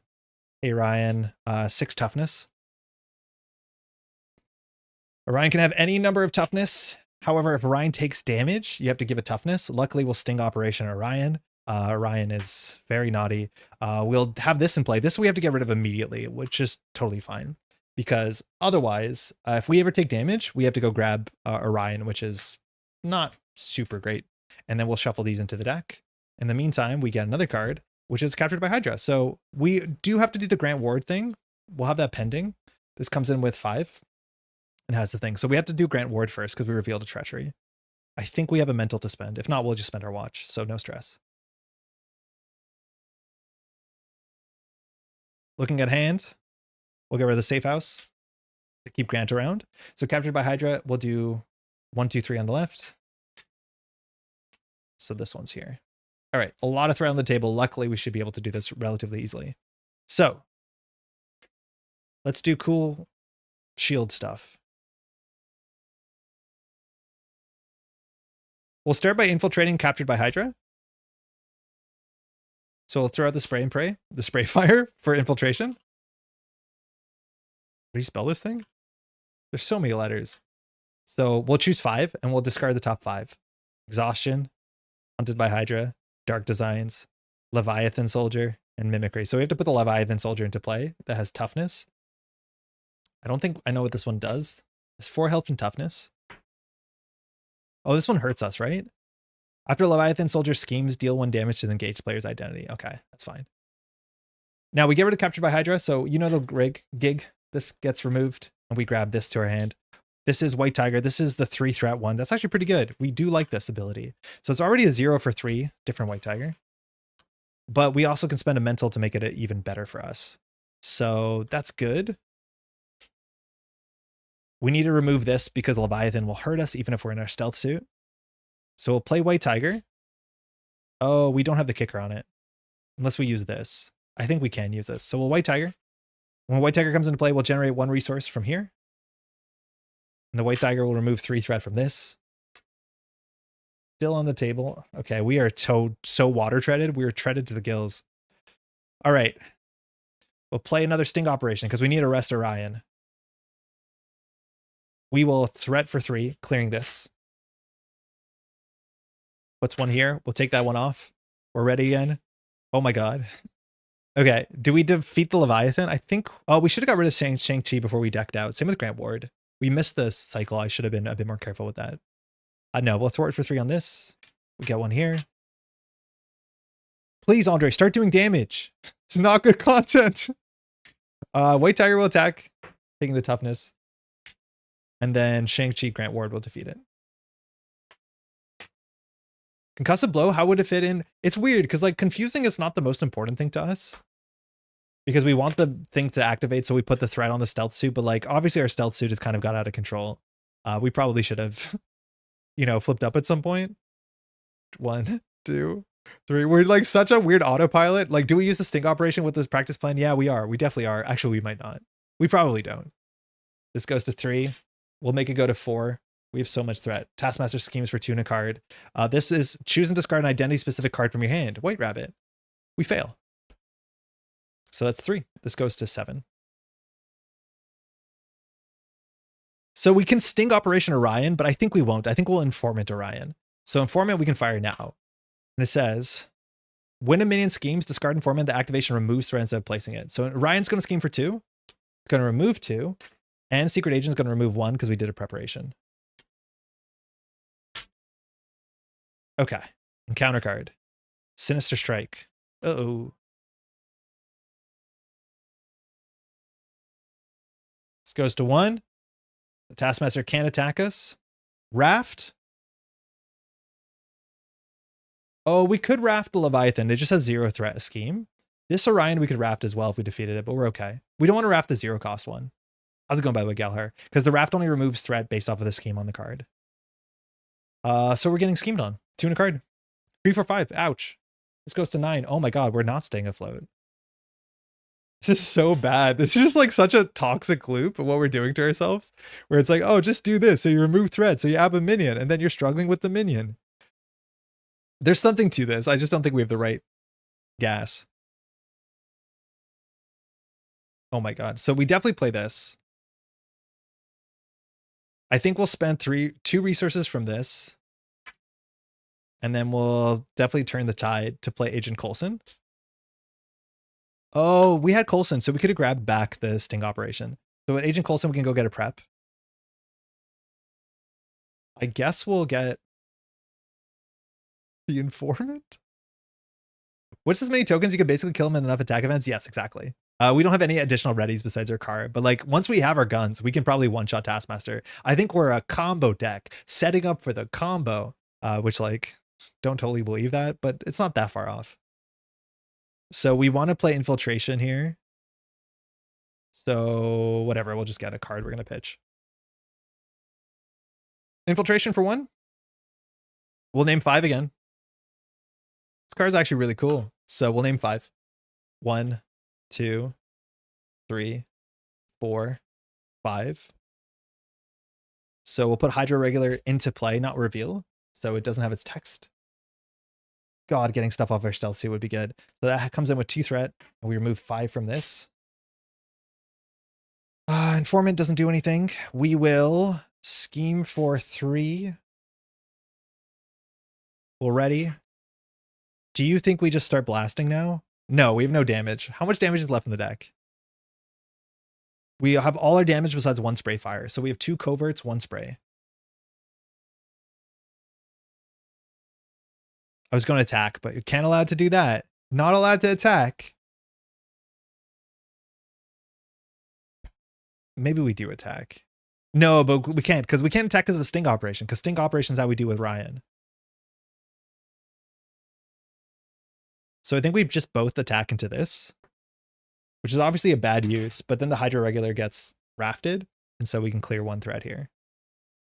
Not efficient, but also efficient. Oh, not efficient because then we waste ourselves. Can't attack. I guess we do nothing.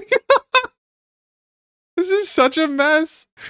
Such a mess. It's like climbing up an escalator going the wrong way. It's like we're doing everything to put things in our own path. I don't need this informant. It's useless.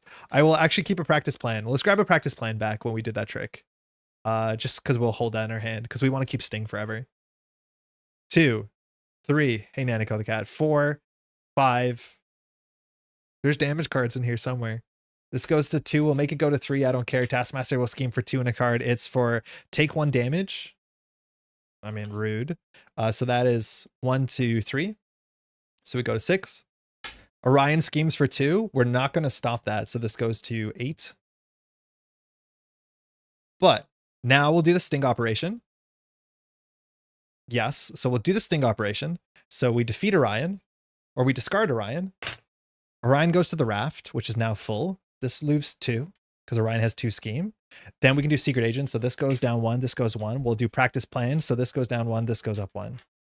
Okay. Treading water. And then the sting operation's back in our hand. Such a big water tread. Count card seems to just strike again. We get attacked, which is a scheme. Scheming for 2 in a card. Boost icon, choose and discard an upgrade you control. That's heroic intuition. So that's 2. We go to 6. All right. Look at that APM. Raft should deal you a minion. It's only after it has... Oh, you're right. I thought it was more than 4. Okay. If there are at least 4 minions here, deal 1 random. So actually, we would draw that immediately because we did that during the encounter phase. What the heck? So no matter what this is, we get it. Because we did that during the minion activation. Yeah, so 1 on left. Good catch.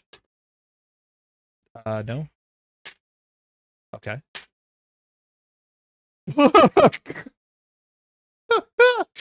All right, guy. Welcome back. Oh no, why? Stop treading water. Close the game. Okay, Ryan's back. I guess we'll sting him again and hope there's no repercussions for that sort of play pattern. All right, look at us. No damage in hand. 2 minions on the way out. Oh, this is so cursed. We'll play the camera. We'll exhaust 2 to play a sting operation. We'll play this. We'll covert to grab 2. Goes from here onto us. Look at us go. Oh, we're so good. We're so in it. Just keep swimming. Yeah, just keep swimming. Just keep swimming. Keep your head up.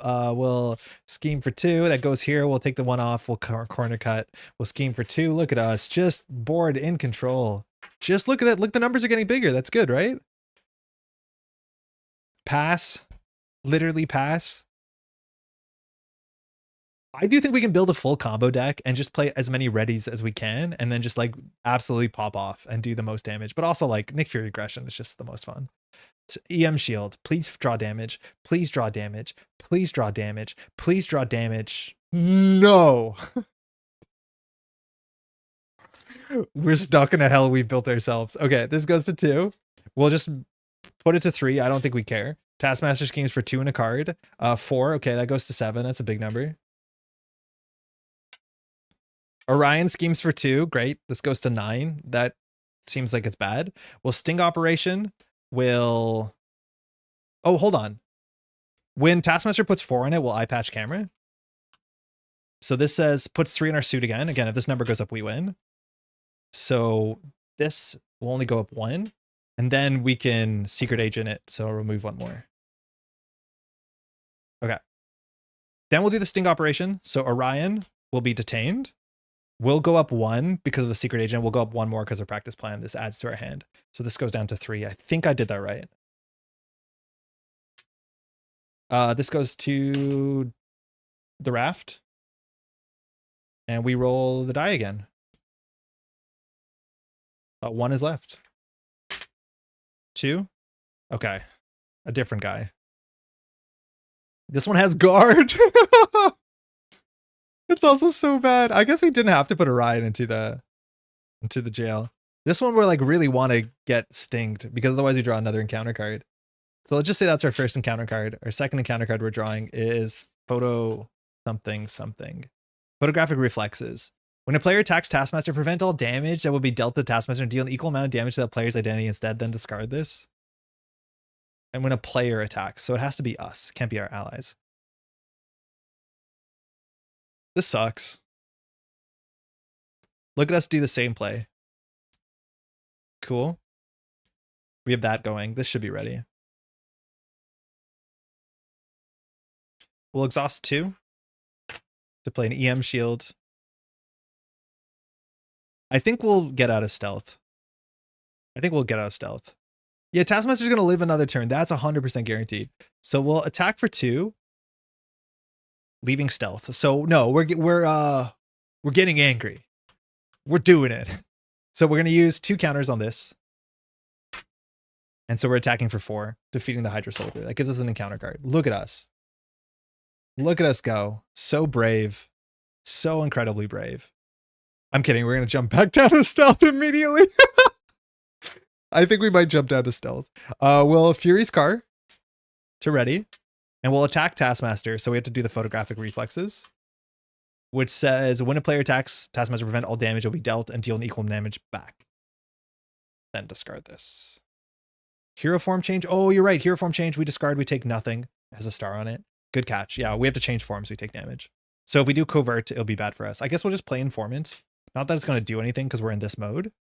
Coulson and White can stay, and we'll pass. We're going to draw all our damage cards and we're going to win this turn. Damage card, damage card, damage card, damage card, damage card. The bottom of the deck is gun, gun, gun. Fuck. It's okay though. We actually do like 10 damage a turn cycle at a minimum with all our stealth charges. Oh, Nanako's looking for food. Nanako, I'm looking for food too. You and I both. This goes to 4. We'll put an additional 1 there. We don't care. Taskmaster now attacks for 3 in a card with piercing. We won't block. Dark Designs, this goes to 1, so it's for 3 damage. We will EM shield this. So EM shield, we take no damage, and then we'll add it back to our hand. That means that we take 2 threat off of this and add 2 threat to our suit.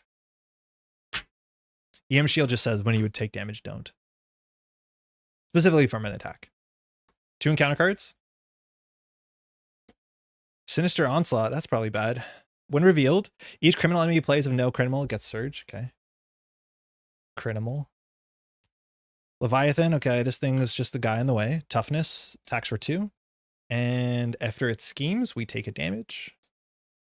This kind of works with the rest of the set. I feel like the toughness blocks the art. Okay. Ah, stop it. I want to hit you so bad. It's another photographic.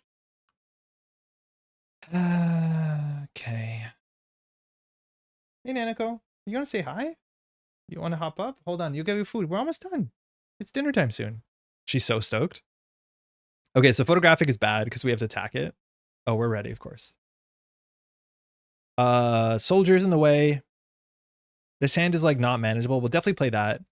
We'll definitely play Quake for a double.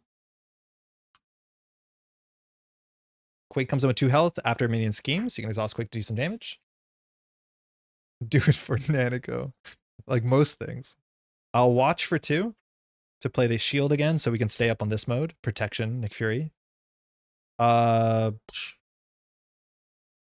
don't think we can keep taking damage to this stupid photographic reflexes thing, but we have to. We'll attack for 2. I'm not going to worry about the repercussions of this Leviathan. So we'll attack for 2. And so we just take 2. Do we flip down? I think we flip down. So we draw a bigger hand. We'll ready ourselves. I'm going to player attacks. I think that has to be not allies.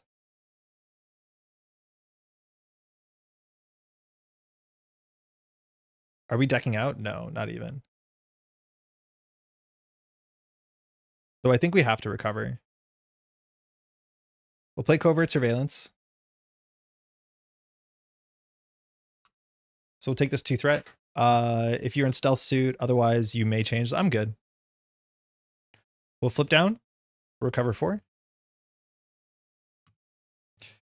I think we'll just take the toughness off the Leviathan at a minimum. And then Quake will attack for 2 into it, so that'll defeat itself. And now we're going to draw a 4-card hand size, so it's likely we'll have enough damage to do something cool. And then I think we'll just pass. 1, 2. Okay, first damage card. Third. Fourth. Please. Okay, 2 damage cards. No AoE damage cards in the bottom 2. But at least we have that means we can do 10. We can do 24 damage. That might be enough that we can win. This goes to 2. We'll put it to 3. Taskmaster schemes for 2 in a card. Boost icon, if you're in a hero form, take 1 damage, otherwise place 1 threat on the main scheme. Oh, we've decked out again? I do not know the last time that we've had 2 accelerations. So that is 1, 2, 3. So this functionally goes to 6. Again, I do not know the last time I've seen 2 accelerations playing solo. We are so slow.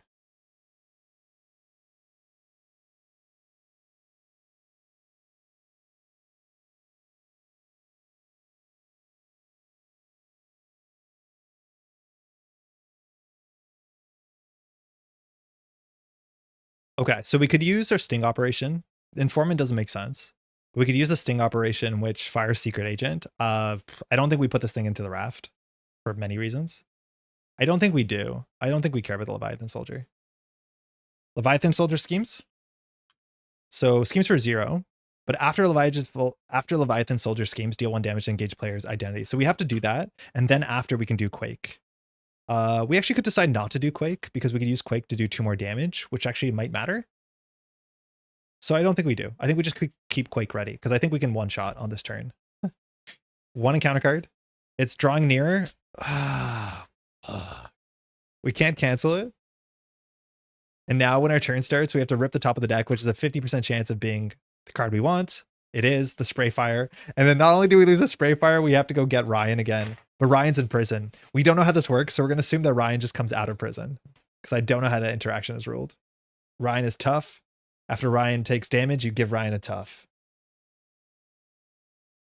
If you take the toughness off, you don't do damage, but I think we have to win this turn. Oh, hey, little friend. You want to join? Somebody wants your food. Nana, you think we can do it? You think you're going to eat my ear? All right, she'll hang up out there for a bit. Oh, never mind. She popped down. Okay. I think we're just going to send it for Nana because I think her dinner time has come. So you're knocking things over. Nana, please. Okay. So I think we just need to send the damage. None of these have guard. How much health does Taskmaster 3 have? I think like we mathematically probably have enough damage. Taskmaster 3 is 17. So we can do 5, 5, 10. Yeah, we have it. So we'll ignore everything. We'll flip up. We have to discard the top card. We have to take no damage. Luckily, we drew that card at the right time twice now. And we'll attack. So we'll attack in assault mode. We'll spend 3 counters on our assault suit. So this goes down. And so we do 5 damage. That defeats Taskmaster. Taskmaster 3 appears. When revealed, draw each player an encounter card. Schemes for 3 has 17 health. We'll now fly in car to ready ourselves. Okay. None of these have guard. We'll attack again, spending 3 charges. So we do 5 more damage. Yeah, don't throw the mouse. Well, I was there. So that's 5 to the villain. Okay. We're on 12. Leroy. We'll spend 2 from Fury's Watch. I think we have enough charges to play Concentrated Fire. Deal 4 damage to an enemy. We'll spend 3 charges to make it 7 damage. Okay. Taskmaster. And then we'll just shoot 1 more time. Concentrated Fire. And then we'll spend 3 charges to do 7 damage, which defeats Taskmaster. Look, we're a combo deck. We're just a combo deck. We were setting up, and then on 1 turn, we pop off. We had exactly 1 more damage. No, we had 1, 2, 3, 4 more damage here. Not even close. That's this deck. I think it is flawed. I think it's probably better 2 players. And I think there's just some slots that we have to take out for weird like combo stuff that we can put into like more direct gameplay and stuff. I think the Informant, definitely not worth it. I think the Sting operation is actually kind of slick. The Raft is, if you, oh, Nana's clicking. She's clicking things. Nana, that's my mouse. I think the Raft is actually not the worst. It's just probably better if your opponent on the table, or sorry, your ally on the table, your cooperative partner, had something that cared about putting minions into play. I think that'd be good. Because I think the Raft says you can decide who gets the cards. To any player. Yeah, that's really, really good. Taskmaster did scare you a lot not to form change. I think the bigger problem is like we never drew into, like this was a bad, so we had to stay in alter ego, or we had to stay in stealth to deal with this, but then we didn't draw, like we got through a whole deck cycle at the end there just to get our attack cards that were at the bottom. If we got our attack cards sooner, we would have ended the game like 2 or 3 turns ago, I'm pretty sure. But like you do stay in stealth and then you do pop out. I'm a big fan of, I don't know what the the aggression 2-cost gun that you can play that just gives your basic attacks overkill. I think that's really good because Nick is really good at getting a big attack, and so overkill is like a natural way to get value from it. I really enjoy aggression Nick because I think his kit on its own has enough ways to deal with threat, and then you can play some allies, and then you can just punch up, do a lot of damage, and then go back to stealth. And that seems like a more healthy loop than hiding in stealth forever and having a blank stealth suit. If our stealth suit was not blank, that's actually really good because the amount of threat that we lost from this, from every single activation, really does add up, right? Like if a minion is activating and the villain's activating, that's 2 less threat every turn if your stealth suit is sub 5 or sub 6 technically, right? Anyways, I'm gonna go feed the cat and clean this up. Thanks so much for hanging out. We'll be back on Monday. We have the final part of our Magic Expert playthrough, which has been an absolute odyssey to get through. Expert Venom Goblin is not easy, so buckle up for a long video, that's for sure. Otherwise, we'll be back next Friday at 2:30 doing our thing. I think, yeah, next Friday we'll be here for sure. I'm not 100% sure we're going to play. We have a whole week to figure it out. Last week, I finished my Justice playthrough with Shuri into Next Evolution.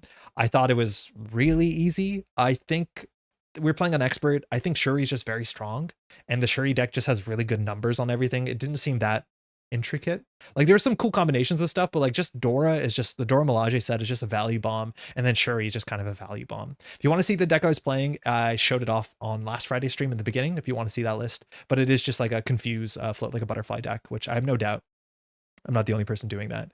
All your things are attacks, so like amplifying the attack on your claws is like very good because that can fire multiple times. I do think I was playing the card in Justice that says if you remove a threat from a scheme, the final threat from a scheme, you can ready yourself, which I think readying works really well. As much as I think there's a neutral card that allows you to do that too, to some extent. Or when you form flip, yeah, which is good because you want to do alter ego stuff.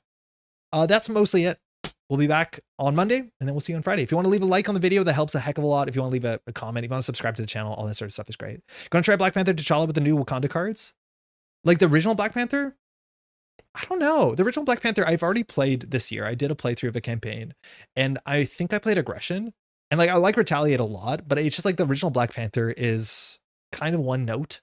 Where like I like Retaliate a lot, and so it just felt like get your stuff on the table and spam Wakandas, which was good. It just doesn't feel like it aged as well as the new heroes have. But like the Wakanda cards are good. If the Dora Milaje support was cheaper, I think you can play the Dora Milaje cards in any faction. They're just really, really, really good. Have a great day, Ballinger. Thanks so much for hanging out. We'll see you on Monday. Cheers.